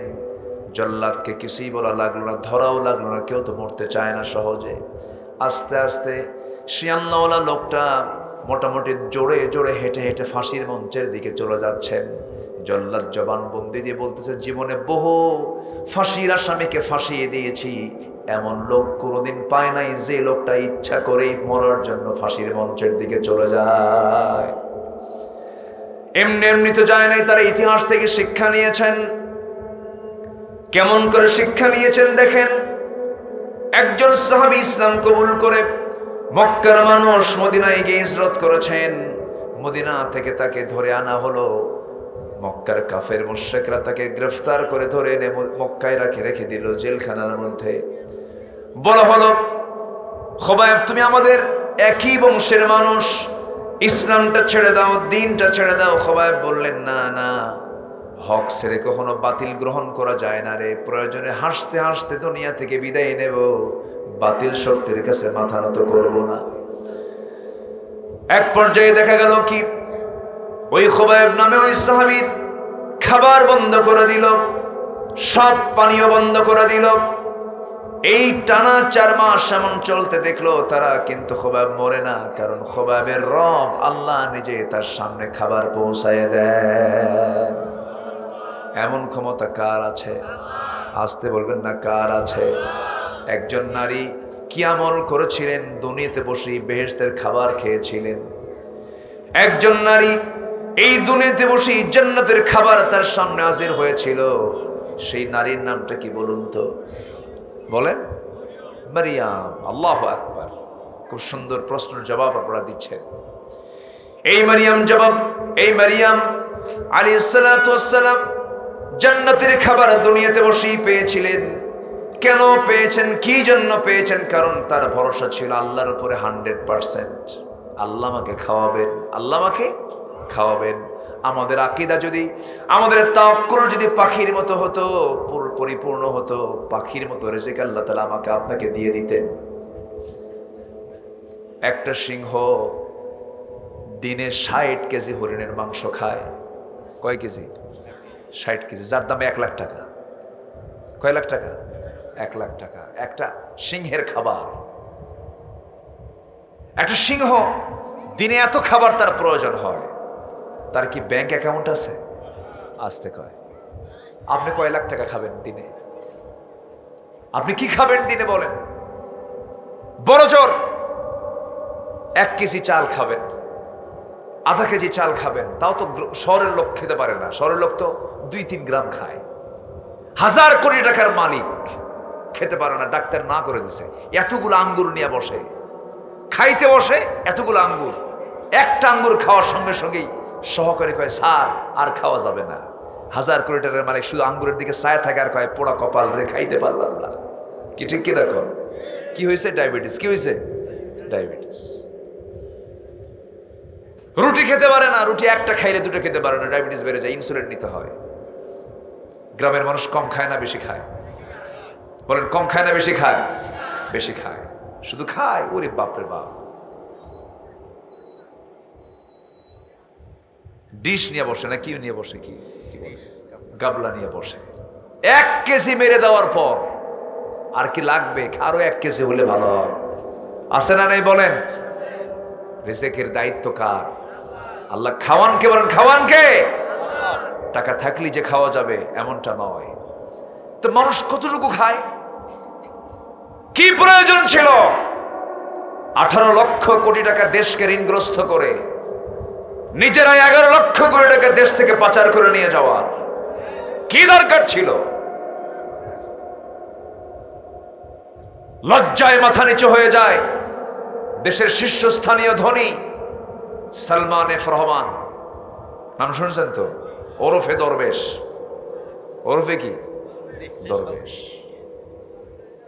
বাঁচার জন্য, এত টাকার মালিক, বাঁচার জন্য কেউ নাই, নৌকায় চড়ছে, নৌকার ভেড়ে নাই, ঘাট পায় নাই।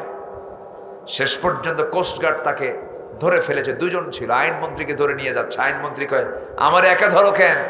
আরেকজন আছে। কই? কই যে দরবেশ বসে আছে। কে দরবেশ মানে? মুখে দাড়ি নাই তো, কে দাড়ি কাটছে, কে মাথার চুল তো সাদা ছিল, কে কালো বানাইছে।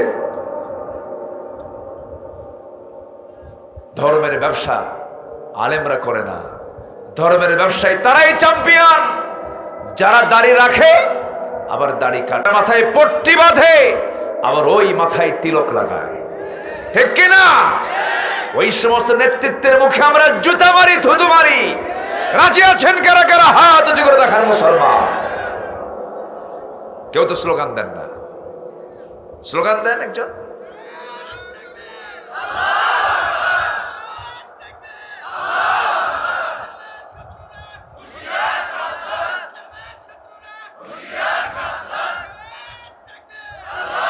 আল কোরআনের আলো। কোরআন আছে যেখানে, আলেম ওলামা যেখানে, সৎ নেতৃত্ব যেখানে, নামাজ আছে যেখানে, ইসলাম আছে যেখানে, হাত নামান। আল্লাহ কবুল করুন। ইসলামের শত্রুরা হুঁশিয়ার, সাবধান। শত্রুরা কই? সাবধান আর কি করবেন? নাই তো। কই তারা? আমাদেরকে বলেছে আমরা রাজাকার, বলে নাই? অথচ আমার 71 আমার মায়ের বিয়েই হয় নাই, বলছে রাজাকার। এই ট্যাগ 53 বছর পরে এসে জনগণ তা খায় নাই। ঠিক কিনা? খাইছে জনগণ? খাইছে? জনগণ বোঝে যে এটা তোদের বুলি। রাজাকার ট্যাগ বলে বলে এতদিন চালাইছে, কিন্তু আর হলো না। যখন বলেছে রাজাকারের নাতিপুতিরা চাকরি পাবে, শুধু একটা ওয়ার্ড, অহংকার। মুহূর্তের মধ্যে মাটির সঙ্গে মিশিয়ে দিয়েছেন তিনি কে? সম্মানিত ভাইয়েরা, সম্মানিত বন্ধুগণ, অহংকার করা যাবে না। অহংকার কার?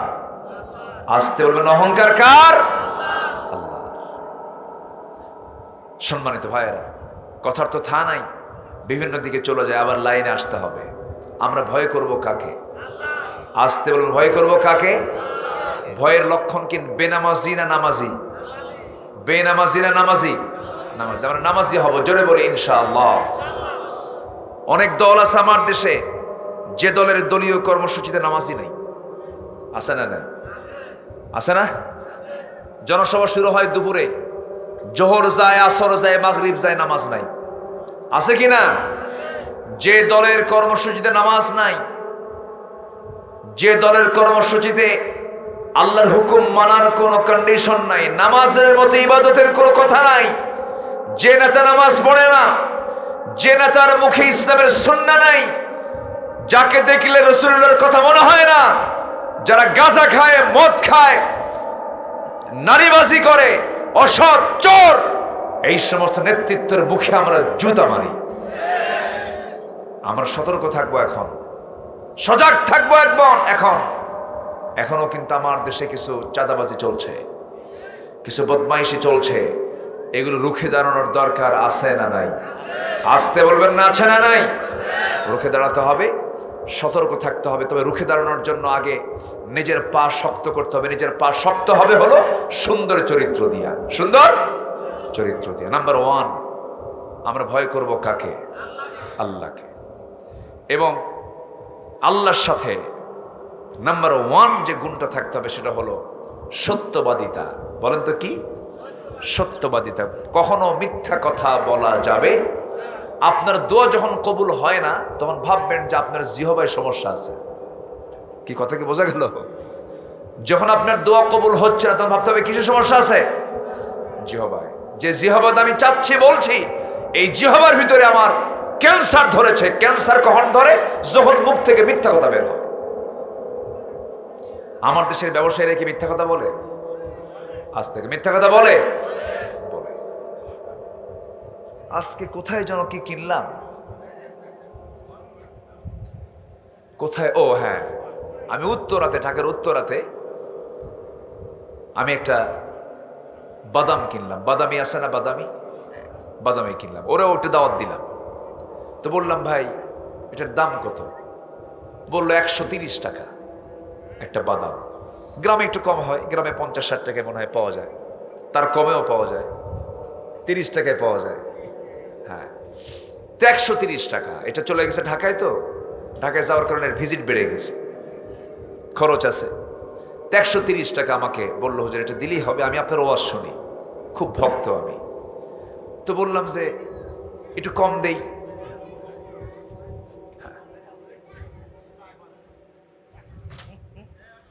হ্যাঁ ঠিক আছে, হ্যাঁ না ঠিক আছে, সমস্যা নেই, আপনি বসেন। হ্যাঁ ঠিক আছে। হ্যাঁ, আল্লাহ তুমি তাকে ভালো রাখো। জোরে বলি আল্লাহুম্মা আমিন।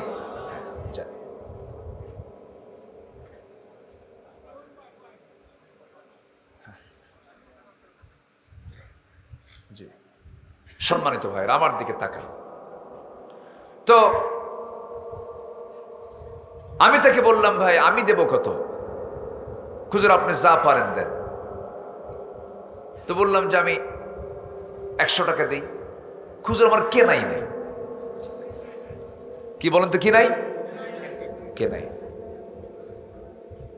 তা আমি তাকে বললাম, আপনি হাসা কইলেন না মিশা কইলেন? একটা মুস্কি হাসি মারছে। তো এই যে আমি ব্যবসা করছি, এই যে আমি কথাটা বলে ফেললাম, আমার জন্য এটাকে হালাল হলো না হারাম হলো? বলেন তো, হালাল হলো না হারাম হলো? হারাম হয়ে গেল। মিথ্যার ধারে বসে যে যাবে না, আল্লাহর কসম, আল্লাহর কসম, আল্লাহর কসম, সে জাহান্নামও যাবে না। আল্লাহু আকবার বলে। আল্লাহর ভয় যদি থাকে এবং সে যদি মিথ্যা কথা না বলে, সে জান্নাত পাবে। জোরে করে সুবহানাল্লাহ। তার প্রমাণ আমি আব্দুল আলামিন নই, এটার প্রমাণ হলো সূরাতুল আহজাবের 70 নম্বর আয়াত। এটাকে যদি কেউ ফলো করে, আল্লাহ বলছেন শুধু তাকে জান্নাত দেব না, তার যে ভুল আমলগুলো ছিল সংশোধন করে আমি তাকে সম্মানজনক জান্নাতে আমি আল্লাহ নিজে ঢুকায় দেব। তাহলে 1 নম্বর গুণ কি বলা? সত্য কথা বলা। আমরা সত্য কথা জীবনও ছেড়ে দেব না, সবসময় বলবো কি? সত্য কথা। আমার বন্ধুগণ, একজন বড় পীর সাহেবের নাম শুনেছি আমরা সবাই, যার নাম হলো আব্দুল কাদের জিলানী। জিলান শহরে, জিলান নগরে তার বাড়ি ছিল। ছোট্টবেলা আমার বাবার মুখে গল্পগুলো শুনেছি, ঘটনাগুলো শুনেছি। আব্দুল কাদের জিলানী যখন ছোট মানুষ, জ্ঞান আহরণ করার জন্য বাড়ি থেকে বের হয়েছেন, মা তাকে ডাক দিয়ে বলছে, বাবা শিক্ষার জন্য যাচ্ছ, চলে যাও, আমি তোমাকে কিছু স্বর্ণ মুদ্রা দিচ্ছি, বাবা একটা কথা বলি, জীবনে কোনোদিন মিথ্যা কথা বলবা না। এই জিহবায় মিথ্যা কথা বললে পরে এই জিহবায় আল্লাহর কাছে চাইলে সেই চাওয়া কবুল হয় না। মা শিখাইয়া দিল ছেলেকে, মা শিখাইয়া দিল ছেলেকে, শিখাইয়া দিল। আব্দুল কাদের জিলানী ছোট্ট মানুষ, শেখার জন্য রওনা দিয়েছেন। রাতের বেলা, অন্ধকার রাত, ডাকাতের লোকজন ধরে ফেলেছে। সবার কাছ থেকে যা পাচ্ছে নিয়ে যাচ্ছে, তিনি দেখতেছেন। এবার আব্দুল কাদের জিলানীর সামনে দাঁড়ানো। ডাকাতরা বলছে, ছেলেটা তোমার কাছে কি আছে বলো। পকেটের সমস্ত স্বর্ণ মুদ্রাগুলো ইজিলি মুসকে হাসি মেরে সব বের করে দিয়ে বলছে, এই যে আমার কাছে এই জিনিসগুলো আছে। এবার ডাকাতরা বলছে, কেউ তো সহজে মালামাল বের করতে চায় না, টাকা পয়সা বের করতে চায় না, তুমি যা বললাম তুমি সহজেই তুমি সব বের করে দিলেন, কারণটা কি? সঙ্গে সঙ্গে আব্দুল কাদের জিলানী বলেছে, আমার মা আমাকে শিখিয়ে দিয়েছেন জীবনে কখনো মিথ্যা কথা বলবা না, সব জায়গায় সত্য কথা বলবা। এই জন্য আমি মিথ্যার আশ্রয় নেই নাই, সত্য কথা বলে সব সম্পদ আমি তোমার সামনে হাজির করে দিয়েছি। ডাকাত চোখের পানি ফেলে ফেলে কান্দে, আর মনে মনে চিন্তা করে, আরে কোন পথ বেছে নিলাম। এই শিশুটা আমাদেরকে বড় পথ দেখায় দিল, শিক্ষা দেখায় দিল। ডাকাতি ছেড়ে দিয়া ওই শিশুর চরিত্র দেখে তাদের চরিত্রের পরিবর্তন ঘটায় ফেললো। যেরকম সুবহানাল্লাহ। সাইয়েদনা ওমর ফারুক রাদিয়াল্লাহু তাআলা আনহু রাতের বেলা সফর করছেন। রাতের বেলা তিনি ঘুমাতেন না। তার দেশ একটা ছিল না। তিনি যে রাষ্ট্রের দায়িত্ব পালন করেছেন, অর্ধ দুনিয়া তিনি শাসন করেছেন, অর্ধ দুনিয়া তিনি নিয়ন্ত্রণ করেছেন, শাসন করেছেন। এই বিশাল 40টা রাষ্ট্র তিনি চালিয়েছেন। এত বড় রাষ্ট্রপতি হওয়ার পরও চুল পরিমাণ কোনো অহংকার ছিল না। তিনি একজন নিরহংকারী মানুষ ছিলেন। এক একজনের তবিয়ত এক রকম। সাইয়েদনা ওমর ফারুকের কাপড় চোপড়ের সাইজ বাইজ ছিল না। পিছনের জুব্বা ছিঁড়ে যেত, মাঝে মাঝে সেলাই দেওয়ার কথা ভুলে যেতেন। এরকম বেখিয়াল মানুষ ছিলেন তিনি। নিজের পোশাকের ব্যাপারে তিনি যত্নবান ছিলেন না। সবাই মিলে পরামর্শ দিল। এমনকি আমার নবীর 2 স্ত্রী পরামর্শ দিচ্ছেন, আমিরুল মুমিনিন একটু উন্নত জীবন গ্রহণ করুন। কূটনীতিক না আপনার কাছে আসে, বিদেশে মেহমানরা আপনার কাছে আসে, একটু পোশাকটা উন্নত করা দরকার। ওমর ফারুক বলছেন, তোমরা আমাকে এমন নসিহত কেমন করে করছো নবীর স্ত্রী হওয়ার পরেও? আমাকে কেমন করে বলো। আমার নবীজি এমন একটা রাত চলে গেছে, যুদ্ধের সমস্ত কিছু খরচ করার পরে কিছুই নাই। আমার নবীজি রাত্রে ঘুমাবেন কোন চাদরে, চাদরটা নাই। নিজের জুব্বাটাকে চাদর বানায়া গোটা রাত তিনি সেইভাবেই কাটায়া দিয়েছেন। বিছানা নরম করে দেওয়ার জন্য আয়েশা, নবীজির তাহাজ্জুদ নামাজটা কাজা হয়ে গেছে। ওরে আয়েশা, তোমরা যদি নবীর বউ হওয়ার পরে এমন একটা কথা বলো, আমি ওমর আমার পোশাক দেখে কাফের মুশরিকরা ভয় পায় না, আমি ওমর আমার তাকওয়া দেখে কাফের মুশরিকরা ভয় পায়। জোরে বলি আল্লাহু আকবার। কোন রাত তিনি ঘুমান নাই। ক্ষমতা পাওয়ার পর থেকে তিনি আরো শুকায়া গেছেন। রাষ্ট্রের ক্ষমতা পাওয়ার পরে খলিফারা শুকায়া যেতেন। আর আমার দেশের কোন ব্যক্তি ক্ষমতা পাইলে তার চেহারা কি হয়? হ্যাঁ, ফুলে ওঠে। চেয়ারম্যান হওয়ার আগে তেল দিত এই জায়গায়, পেট ছিল পিঠের সাথে। চেয়ারম্যান হওয়ার পর তেল দেয় এই জায়গায়। আর কোলাকুলি হয় না, হয় পেটা পেটি, ঠিক কিনা? 2-1 করে উঠে যাচ্ছেন। কি হলো? রোগ কি শুরু হলো নাকি আবার? এই যে মুরব্বী বলো তো সমস্যা এখন। হ্যাঁ, বসেন, একটু বসেন। আলহামদুলিল্লাহ, আপনাদের অনেক ধৈর্য। ওমর রাদিয়াল্লাহু তাআলা আনহু ক্ষমতা পাওয়ার পর থেকে মৃত্যুর দিন পর্যন্ত কোন রাত তিনি আরামে ঘুমাতে পারেন নাই, ঘুম হয়ই নাই তার। তিনি প্রতিবেশীকে দেখতে যেতেন, জনগণকে দেখতে যেতেন রাতের আধারে, লোকজন ছাড়া একা। কি লোকজন ছাড়া? কি একা যেতেন। কোনো ভয় করতেন না কাউকে, না কে ছাড়া? আল্লাহ ছাড়া। আর আমার দেশের কত ফোর্স লাগে, সামনে ফোর্স, পিছনে ফোর্স। মালাকুল মউত আটকাবি কেমনে? সাইয়েদনা ওমর ফারুক রাদিয়াল্লাহু তাআলা আনহু তিনি যখন খলিফা হন নাই, প্রথম খলিফা কে বলেন তো? বলেন না, সবাই বলেন। আবু বকর রাদিয়াল্লাহু তাআলা আনহু। তার এক প্রতিবেশী ছিলেন বুড়ি মহিলা। প্রত্যেক দিন সাইয়েদনা আবু বকর রাদিয়াল্লাহু আনহু তিনি তার খেলাফতের কাজ করার আগেই ফজরের আগেই তিনি ওই মহিলার বাড়িতে ঢুকতেন, ঢুকে তার কাপড় চোপড় খাবার দাবার সবকিছু গোছায় দিতেন। যেরকম সুবহানাল্লাহ। সাইয়েদনা ওমর ফারুক রাদিয়াল্লাহু আনহু একদিন মনে মনে চিন্তা করলেন, এই বুড়ি মহিলার আমি খেদমত করতে যাব। খেদমত করতে গেছেন, দরজায় নক দিয়ে বলছেন আমি খেদমত করতে চাই। সঙ্গে সঙ্গে বুড়ি মহিলা বলছে, এই বাড়িতে কিছুক্ষণ আগে একজন লোক আমার খেদমত করে চলে গেছে। কে খেদমতের জন্য আসলো? উনি আড়ালে থাকলেন। পরের দিন ঠিক ওই সময় জুতা পায়ে না দিয়ে, যেন কেউ না টের পায়, খালি পায়ে হেঁটে এসে খলিফা আবু বকর সিদ্দিক রাদিয়াল্লাহু তাআলা ঘরের মধ্যে ঢুকলেন। ঢুকে তার কাপড় চোপড়গুলো, তার খাবার দাবার সব কিছু প্রস্তুত করে ওই বুড়ি মহিলার ছেলে মেয়ে কেউ ছিল না, তার খেদমত করে তিনি চলে যেতে নিচ্ছেন। এমন সময় সামনে দাঁড়ায় গেছেন ওমর ফারুক রাদিয়াল্লাহু তাআলা আনহু। বলছেন, আপনি খেদমতের দায়িত্ব পালন করছেন, অন্তত এই কাজগুলো তো আমারে দেওয়া দরকার, আমরাও তো করতে পারি। সাইয়েদনা আবু বকর বলছে না, ওরে ওমর, কিয়ামতের দিন আমার পিঠের বোঝা তোমার পিঠে যাবে না, আমার কাজ আমাকে করতে দাও। চিন্তা করেন তাদের চেতনা কি ছিল, কি তারা খেয়াল করেছেন। সাইয়েদনা ওমর ফারুক রাদিয়াল্লাহু তাআলা আনহু গোটা রাত এইরকম করে জনগণকে দেখতে যেতেন। এক রাতে, যে উদ্দেশ্যে আমি কথাগুলো বলতে চাচ্ছি, এক রাতে তিনি ঘুরতেছেন, হঠাৎ করে গভীর রাত্রিতে মা মেয়ের গল্প, মা মেয়ের গল্প। মেয়ে বলছে, মা এই দুধগুলো কালকে বিক্রি করতে হবে।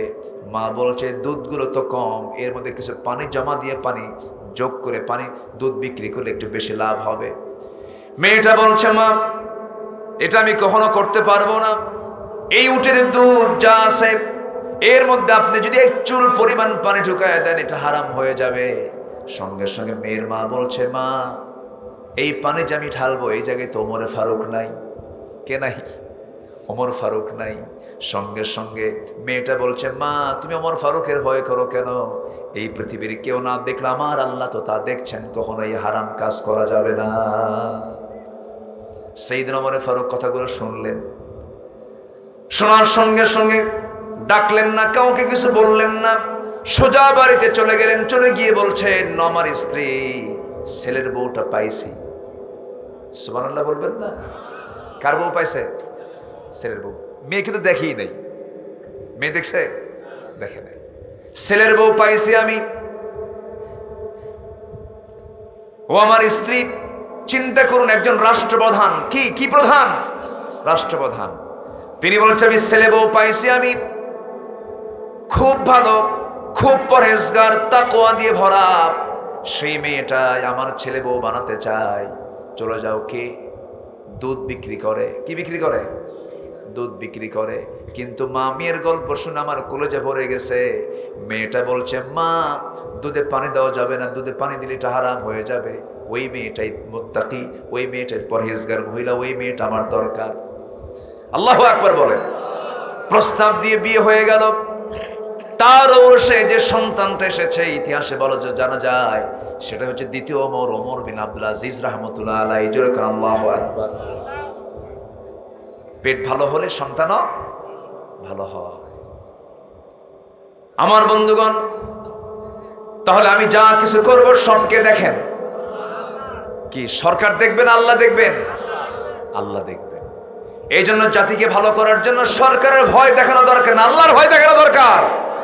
আল্লাহর ভয়, আল্লাহর ভয় মানুষ ভালো হয়ে যাবে। মিথ্যা কথা ছেড়ে দেব, সত্য কখনো ছেড়ে দেব না, সত্য ছাড়া মিথ্যা কথা কখনো বলবো না। নাম্বার 2 হলো আমানতদারিতা। আমানতদারিতা কখনো নষ্ট করা যাবে না। কয়টা গুণের কথা বলেছি বলেন? বলেন কয়টা? এই তো কত সুন্দর মনে রাখছেন। কেবল বললাম কয়টা? একটা বলেছি, নাম্বার 2 আসছে, আরো আছে 13টা। নুরু ওয়াজ কি শুরু না শেষ? বলেন বলেন। শুরু। অনেক কথা এখনো জমা হয়ে আছে, একটু কান লাগান। আমাকে মাহফিল কমিটি আগেই বলেছিলেন যে হুজুর একটু কালেকশন করলে ভালো হতো, আল্লাহর ঘর। তো বললাম যে আমি উঠেই যদি কই টাকা পয়সা কিছু দেন তাহলে তো কেমন বেকায় দেন। এই জন্য আমি বলার সাহস পাই নাই। সব মেহমান, তাদেরকে এরকম করে প্রথমে উঠেই যদি শুরু করি তো ভাবলাম যে না, একটু সময় টময় নিয়ে একটু শেষের দিকে যে একটু কষ্টটা দেব। তো এখন যদি কেউ ওঠেন তাহলে ভাববো আপনি আল্লাহর পথে দেওয়ার ভয়ে দৌড় মারতেছেন। বসে আর কিছু সময় আমি কথা বলি, বিরক্ত করব না, শেষের দিকে আস্তে আস্তে যাব। অল্প করে অল্প সময় দিয়ে হলো আমি এই পয়েন্টগুলো শেষ করব। এই 14টা 15টা গুণ নিয়ে বাড়ি ফিরবেন, পরিবারে বলবেন এই 15টা গুণ নিয়ে আমরা একসঙ্গে জান্নাতে অবস্থান করব ইনশাআল্লাহ। জোরে বলি ইনশাআল্লাহ। আমাদের বাপের বাড়ি কোথায়? আজ থেকে বাপের ভিটা কোথায়? জান্নাত। আমার বন্ধুগণ, নাম্বার 2 হল আমানতদারিতা। আমানতের খেয়ানত কখনো করা যাবে না। আল্লাহ রাব্বুল আলামিন বলেন, ইন্নাল্লাহা ইয়া'মুরুকুম আন তু'আদ্দুল আমানাতি ইলা আহলিহা ওয়া ইযা হাকামতুম বাইনান নাসি আন তাহকুমু বিল আদল ইন্নাল্লাহা নি'ম্মা ইয়া'ইযুকুম বিহি। জোরে বলুন আল্লাহু আকবার। তোমরা আমানতটাকে রক্ষা করো, আমানতের খেয়ানত করো না। আমানতের খেয়ানত করলে পর ঈমান থাকে না। লা ঈমানা লিমান লা আমানাতা লাহ। যার আমানতদারিতা নাই তার ঈমানই নাই। নাউজুবিল্লাহ বলেন। আমানত রক্ষা করার দরকার আছে না নাই? আমানত রক্ষা করতে হবে। মেয়ের সম্পত্তি বাবা মেয়েকে দেয় না, এমন বাবা বুঝে কাজী পড়ে নাই আছে? আমার মায়েরা কি আমার আলোচনাগুলো শুনতেছে নাকি?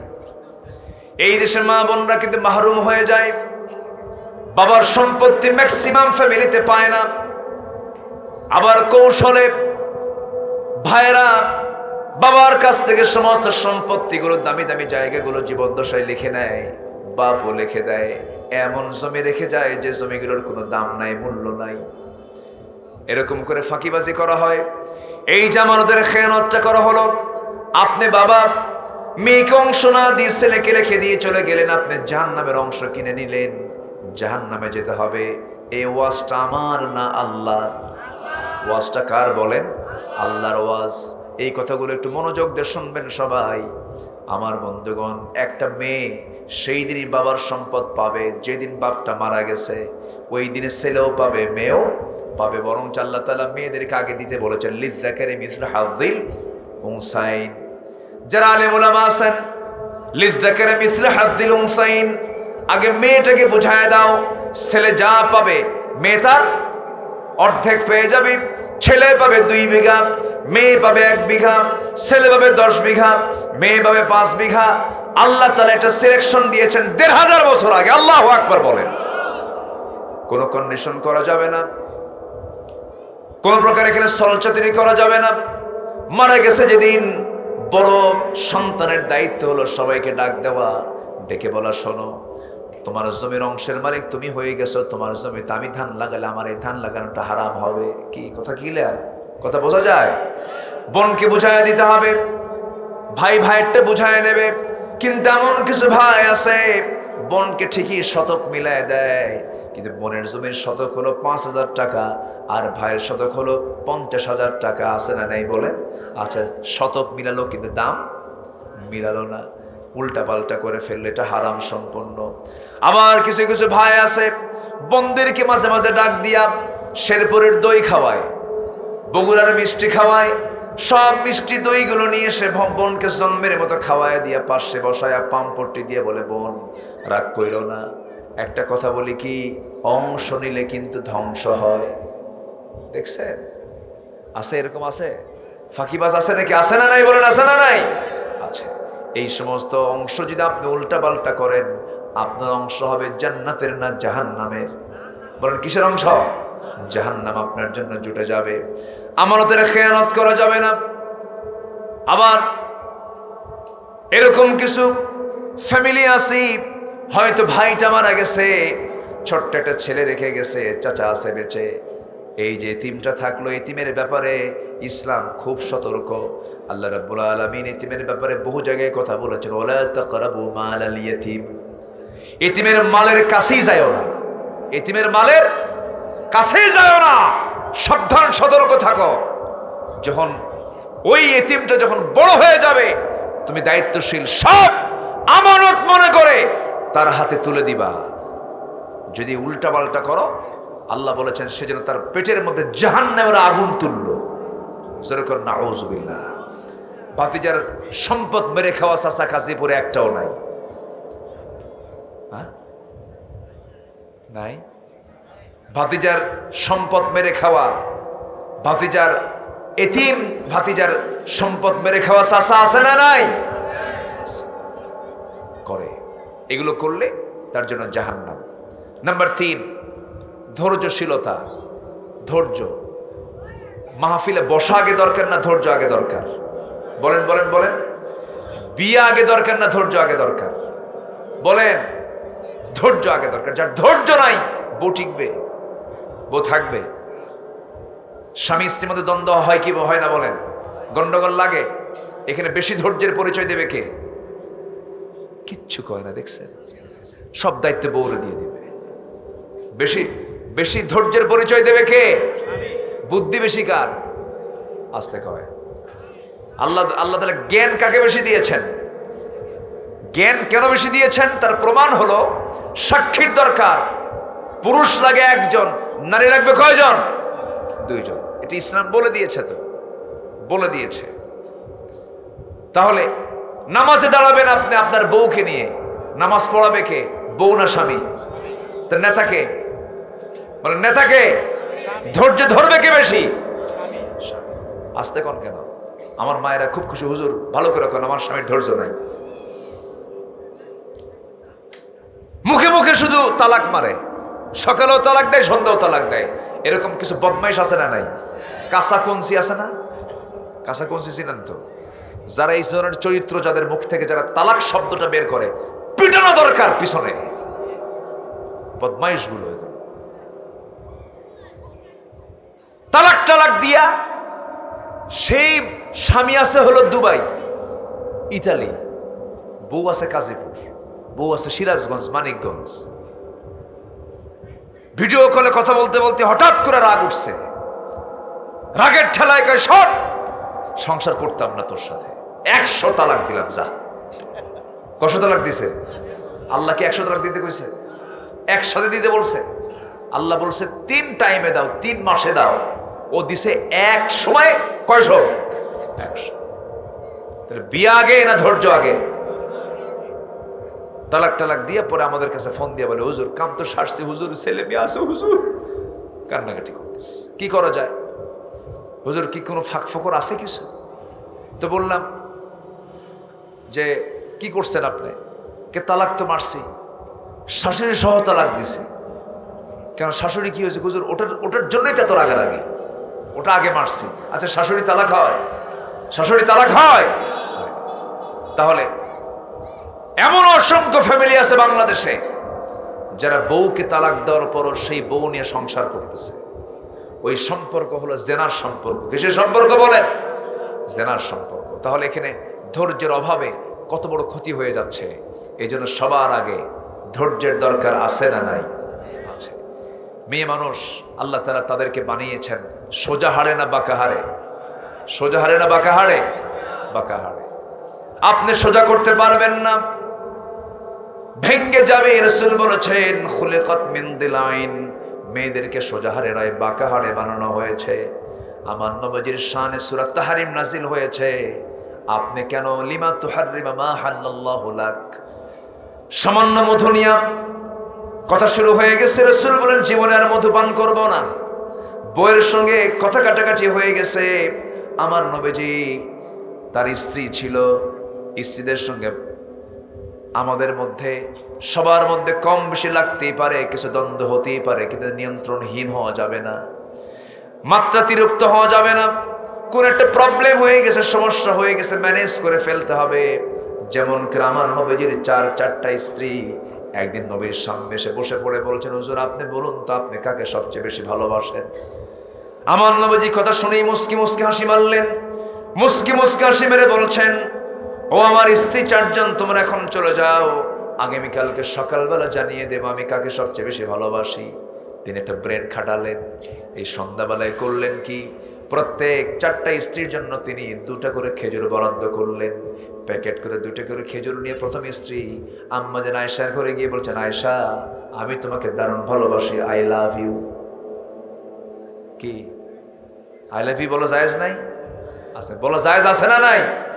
পরের বউ রে, পরের বউ না নিজের বউ? নিজের বউ, এটা যেন মনে থাকে। আবার আমার নবীজি আহিব্বুক বললেন, ও আমার আয়েশা আমি তোমাকে দারুণ ভালোবাসি, ও লাল টুকটুকে, ও সুন্দরী আমার বউ। মেয়েদেরকে যত সুন্দরী বলবেন, বউকে যত সুন্দরী বলবেন, লাল টুকটুকে বলবেন, গুণবাচক শব্দ প্রয়োগ করবেন, যত রাগ গোসা আল্লাহ পাক সব কিছু মিটাইয়া দেন। জোরে বলে সুবহানাল্লাহ। আমার নবীজি বউকে মহাব্বত করতে হয় কেমনে তাও শিখিয়ে দিয়েছেন। কিছু পুরুষ আছে হাসেও না কান্দেও না, তাদের বউরা মনে মনে করে এটা মরবে কোন দিন। রাসূল মুস্কি মুস্কি হাসি দিয়েছেন, মহাব্বত করেছেন। আমার নবীজি এবার বলছেন তোমরা চলে যাও। সবার কাছে 2টা করে খেজুর দিচ্ছেন। আম্মা জান আয়েশার ঘরে গিয়ে বলছেন, আমি তোমাকে 2টা খেজুর দিলাম, এই খেজুর যে দিলাম কাউকে বলা যাবে না, কিন্তু কেউ যেন না জানে। দ্বিতীয় স্ত্রীর ঘরে গিয়ে তিনি একই কথা বললেন, তৃতীয় স্ত্রীর ঘরে গিয়ে একই কথা বললেন, চতুর্থ স্ত্রীর ঘরে গিয়ে একই কথা বললেন। 4 স্ত্রীর ঘরে 2টা করে 8টা খেজুর দিয়ে তিনি চলে আসলেন। পরের দিন সকালবেলা সবাই মিলে এসে বুক উঁচু করে মনে মনে ভাবতেছে, হুজুর তো আমাকেই বেশি ভালোবাসেন, কিন্তু কাউকে বলা যাবে না। এবার রাসূলের সামনে যখন বলতেছে, হুজুর আপনি এবার বলুন আপনি কাকে সবচেয়ে বেশি ভালোবাসেন? রাসূল বলছেন, আমি যাকে লুকায়া 2টা খেজুর গত রাত্রে দিয়ে আসছি আমি তাকেই সবচেয়ে বেশি ভালোবাসি। যা যেরকম সুবহানাল্লাহ, কি কন্ট্রোল, কি ম্যানেজ। এরকম করে ব্যক্তিগত জীবনে, পারিবারিক জীবনে, সামাজিক জীবনে, রাজনৈতিক জীবনে, ব্যবসা বাণিজ্য, বিচার আচার, সব জায়গায় ধৈর্যের দরকার আছে না নাই? আছে। এটা হচ্ছে 3 নম্বর গুণ। কয় নম্বর গুণ বলেন? 3 নম্বর গুণ। এরপর আল্লাহ রাব্বুল আলামিন বান্দাকে বলছেন নাম্বার 4, ভরসা করবে, তাওয়াক্কুল করবে আল্লাহর উপরে। বাচ্চা কাচ্চা হয় না, কোনো দরবারে যাওয়ার দরকার নেই। আমরা কার দরবারে যাব? আসতে বলুন না, কার দরবারে যাব? এই এলাকায় আছে কিনা পীর বাবার মাজারে গিয়া সেজদা মারে? মুরব্বিকে পাইছে, আরেকজন মুরব্বিকে পেলাম, মোষ লাল টকটকা, দাড়িও লাল টকটকা, বয়স্ক মানুষ, দেখতে সুন্দর দেখা গেল। বললাম, চাচা আপনি এই বুড়ো বয়সে জেলখানায় কেন? বাবা আমার বিরুদ্ধে মামলা দিছে, কিন্তু এত বড় অপরাধ করলো, বেহেশতের গাছের বিরুদ্ধে মামলা দিল। বেহেশতের গাছ আবার কি? গাঁজা। গাঁজা কিসের গাছ? বেহেশতের গাছ। যারা নেশা করে, যারা গাঁজা খায়, যারা নামাজ পড়ে না, যাদের মোষ বড়, দাড়িও বড়, বগলের চুল বড়, নিচের দিকে আর গেলাম না, এরকম আছে কিনা বলেন? এদেরকে কখনো আল্লাহওয়ালা মনে করা যাবে না। হয়তো অনেকে মনে করেন কথা কয় না, দুনিয়ার কথা মনে থাকে না, এই লোকটাই বুঝি আল্লাহর ওলি। আল্লাহর কসম করে বলি, একজন অসামাজিক, ব্যক্তিত্বহীন, দুর্গন্ধ, পচা, নেশাখোর কখনো আল্লাহওয়ালা হতে, আল্লাহওয়ালা হতে হলে ব্যক্তিত্ব সম্পন্ন হতে হবে। আমার নবী ছিলেন পৃথিবীর সেরা ব্যক্তিত্ব সম্পন্ন মানুষ, মুহাম্মদ সাল্লাল্লাহু আলাইহি ওয়াসাল্লাম। রাস্তায় যেতেন, গোটা রাস্তা সুগন্ধে আতরে ভরপুর হয়ে যেত। আমার নবীজি কোন শিশুর মাথায় হাত বুলাতেন, গোটা শরীর তার সুগন্ধে ভরপুর হয়ে যেত। নবীজি এত পরিমাণ তেল দিতেন, তেল দিলে ব্রেন সতেজ থাকে, তেলগুলো চুয়ে চুয়ে পড়তো। আমার নবীজি পাগড়ি পরেছেন, আমার নবীজি টিপটপ পোশাক পরেছেন, আমার নবীজির প্রত্যেকটা কদম ছিল আকর্ষণীয়, হাঁটতেন, হাসতেন, তিনি সব কিছুতেই স্ট্যান্ডার্ড ছিলেন। যেখানেই যেতেন সেখানে ফিট হয়ে যেতেন। আল্লাহু আকবার বলেন। সব জায়গায় ফিটনেস ছিল তার ভিতরে। অতএব আমার নবীর আদর্শ যার মধ্যে খুঁজে পাবো, সেটাই হবে আমার আদর্শ। জোরে বলি ইনশাআল্লাহ। তাওয়াক্কুল করব কার উপরে? বাচ্চা হয় না চাইবো কার কাছে? ছেলে হয় না চাইবো কার কাছে? মেয়ে হয় না চাইবো কার কাছে? আমাকে দেবেন কে? ইহাবু লিমান ইয়াশাউ ইনাসা ওয়া ইয়াহাবু লিমান ইয়াশাউ যুকুর। আল্লাহ যাকে চান ছেলে দেন, যাকে চান মেয়ে দেন, যাকে চান কিচ্ছু দেন না। কার সিদ্ধান্ত? আল্লাহর সিদ্ধান্ত। নাম্বার 5, ইখলাস থাকতে হবে। কি থাকতে হবে? ইখলাস মানে হচ্ছে একনিষ্ঠ। যা করব কার জন্য? আসতে হলো না, কার জন্য? আল্লাহর জন্য। আল্লাহ রাব্বুল আলামিন তাওয়াক্কুলের ব্যাপারে বলছেন, ওমান ইয়াতাওয়াক্কাল আলাল্লাহ ফাহুয়া হাসবুহ। ইখলাসের ব্যাপারে বলছেন, ওয়ামা উমিরু ইল্লা লিয়াবুদুল্লাহা মুখলিসিনা লাহুদ্দিন। আল্লাহ রাব্বুল আলামিন বলছেন, বান্দা তোমার ইখলাসটা তুমি ঠিক রাখো, দিনটাকে তুমি একনিষ্ঠভাবে গ্রহণ করো। নাম্বার 6 হলো আদালত। নাম্বার 6 হলো ন্যায় বিচার। আমার নবীজির আদালতে ন্যায় বিচার ছিল, সঠিক বিচার ছিল। কোন ব্যক্তি দেখে রাসূল কখনো বিচার করেন নাই। নবীজি ডাকাতের বিচারও করেছেন, আবার নবীজি চুরির বিচারও করেছেন। এক ডাকাত এক রাখালকে মেরে ফেলে উটগুলো অপহরণ করে নিয়ে যাচ্ছিল। রাসূল তাকে পাকড়াও করতে ধরে ফেললেন। ধরে ফেলার পরে বলছেন, তার হাত বাঁধো, পা বাঁধো, একটা একটা করে অঙ্গ কেটে ফেলো। রাখালকে যেমন করে মেরেছো কি তেমন করে মারো। কার অর্ডার? নবীর অর্ডার। কার অর্ডার বলেন? আমার নবী যে অর্ডার দিচ্ছেন, তার হাত কাটো, পা কাটো। ওই রাখালকে যেমন করে সে মেরে ফেলে উট অপহরণ করে নিয়ে যাচ্ছিল, ওই রাখালের মতোই তাকে মেরে ফেলে দাও। শেষ পর্যন্ত ডাকাত পানির জন্য ছটফট করতে করতে জিব্বা দিয়ে চাটতেছে মরুর বালু, মরুভূমির বালু চাটতেছিল আর পানি পানি বলে চিৎকার করতেছিল। সাহাবাদের মধ্যে দয়া হলো, সবাই গিয়ে বলছে, হুজুর ওই ডাকাতটা যেমন করে পানি চাচ্ছে মনে হচ্ছে আমরা পানিটা দেই। রাসূল বলছেন, না না, খবরদার, তোমরা এক চুল পরিমাণ পানি দিবা না, এক ফোঁটাও পানি দিবা না, কারণ এই ডাকাতটা আমার ওই রাখালকে মারার সময় সে দয়া করে নাই। মরুভূমির বালু চাটতে চাটতে সেখানে মরে যাবে। আল্লাহু আকবার বলবেন না? আমার নবী শুধু দয়ার সাগর ছিলেন অশনি, কিন্তু আমার নবী যে বিচারের ক্ষেত্রে কি ছিলেন? কঠোর। সঠিক বিচার তিনি করেছেন। একজন মহিলা চুরি করেছে, ধনী সম্ভ্রান্ত উচ্চ বংশের একজন নারী চুরি করে ধরা পড়ে গেছে। রাসূল বলেন, কোনো কথা নাই, ধরে আনো, প্রকাশ্যে দিবালোকে অসংখ্য লোকের সামনে তার হাত কেটে ফেলো। হাত কাটতে হবে। শেষ পর্যন্ত উচ্চ বংশীয় লোকের হন, উচ্চ বংশের মানুষ হওয়ার কারণে সবাই সমরে ফারুকের কাছে ধর্ণা দিয়ে বলছে, ভাই ওমর, তোমার কথা রাসূল শুনবেন, তুমি যদি একটু বলো আমাদের পক্ষে কথা, রাসূল তা মেনে নিতে পারেন, শাস্তি একটু লঘু করা যায় কিনা, অন্য কোনো দণ্ড দেওয়া যায় কিনা। সাইয়েদনা ওমর ফারুক রাদিয়াল্লাহু তাআলা নবীর সামনে এসে দাঁড়ালেন। আমার নবীজি শুনে বলছেন, ওরে আমার ওমর, তোমার সেই দারাজ কণ্ঠ গেল কোথায়? তুমি আমাকে আজকে একজন চোরের পক্ষে সুপারিশ করতে এসেছো, আমার কাছে এমন সুপারিশ নিয়ে এসেছো, আজকে যদি সম্ভ্রান্ত পরিবারের ওই মেয়ে ফাতিমা না হয়ে যদি আমার কলিজার টুকরা মেয়ে, আমার মেয়ে ফাতিমা বিনতে মুহাম্মদ যদি চুরি করে ধরা পড়তো, আমি নবী নিজে সবাইকে সামনে রেখে আমি নিজে আমার মেয়ের হাতটা কেটে দিতাম। আল্লাহু আকবার বলে। আইন সবার জন্য কি? আইন সবার জন্য সমান। সাইয়েদনা ওমর ফারুক রাদিয়াল্লাহু তাআলা খলিফাতুল মুসলিমিন হয়েছেন সেই সময়। ঘোড়া কিনতে গেছেন। কি কিনতে গেছেন? এখন কি কিনতে যায়? হুন্ডা কিনতে যায়, এখন গাড়ি কিনতে যায়। সেসব কি কিনতো? ঘোড়া। ঘোড়া কিন্তু অনেক দামি জিনিস, ঘোড়ার দাম কিন্তু অনেক। এই এলাকায় একসময় ঘোড়ার দৌড় হতো, এখনো হয় না? হ্যাঁ, আমার বাড়ি তো যদিও থাকি ঢাকায়, কিন্তু আমার জন্মস্থান হচ্ছে খুব দূরে না, শেরপুরে আমার বাড়ি। হ্যাঁ, এই তো মাশাআল্লাহ, বলি আলহামদুলিল্লাহ। জি, সম্মানিত ভাইয়েরা, ঘোড়া কিনতে গেছেন। ঘোড়া কিনতে যেয়ে বলতেছে, ঘোড়াটা দাও। ঘোড়া দেখলেন, চেক করলেন, টাকা দিছেন, ঘোড়া নিয়ে ঘোড়ার পিঠে চড়ে কয়েক মাইল যেতে না যেতে 4 পা অকেজো হয়ে ঘোড়া বসে গেছে। ওমর ফারুক খেপে গিয়ে এসে বলতেছে, এই ঘোড়াওয়ালা, দুর্বল ঘোড়া দিছো কেন? অকেজো ঘোড়া দিছো কেন? ঘোড়া নেবো না, নাও, ব্যাক নাও। ঘোড়াওয়ালা বলতেছে, ঘোড়া বিক্রেতা বলতেছে, অসম্ভব, আপনি আমার কাছ থেকে দেখে শুনে বুঝে আমাকে টাকা দিয়ে ঘোড়া নিয়ে নিছেন, আপনার মালিকের যাওয়ার পর ঘোড়া অসুস্থ হয়ে গেছে, আমি ঘোড়া ফেরত নেব না। বলেন তো, গন্ডগোল শেষ না গন্ডগোল শুরু? তাও গন্ডগোল করতেছে ঘোড়া বিক্রেতা কার সাথে? বলেন তো কার সাথে?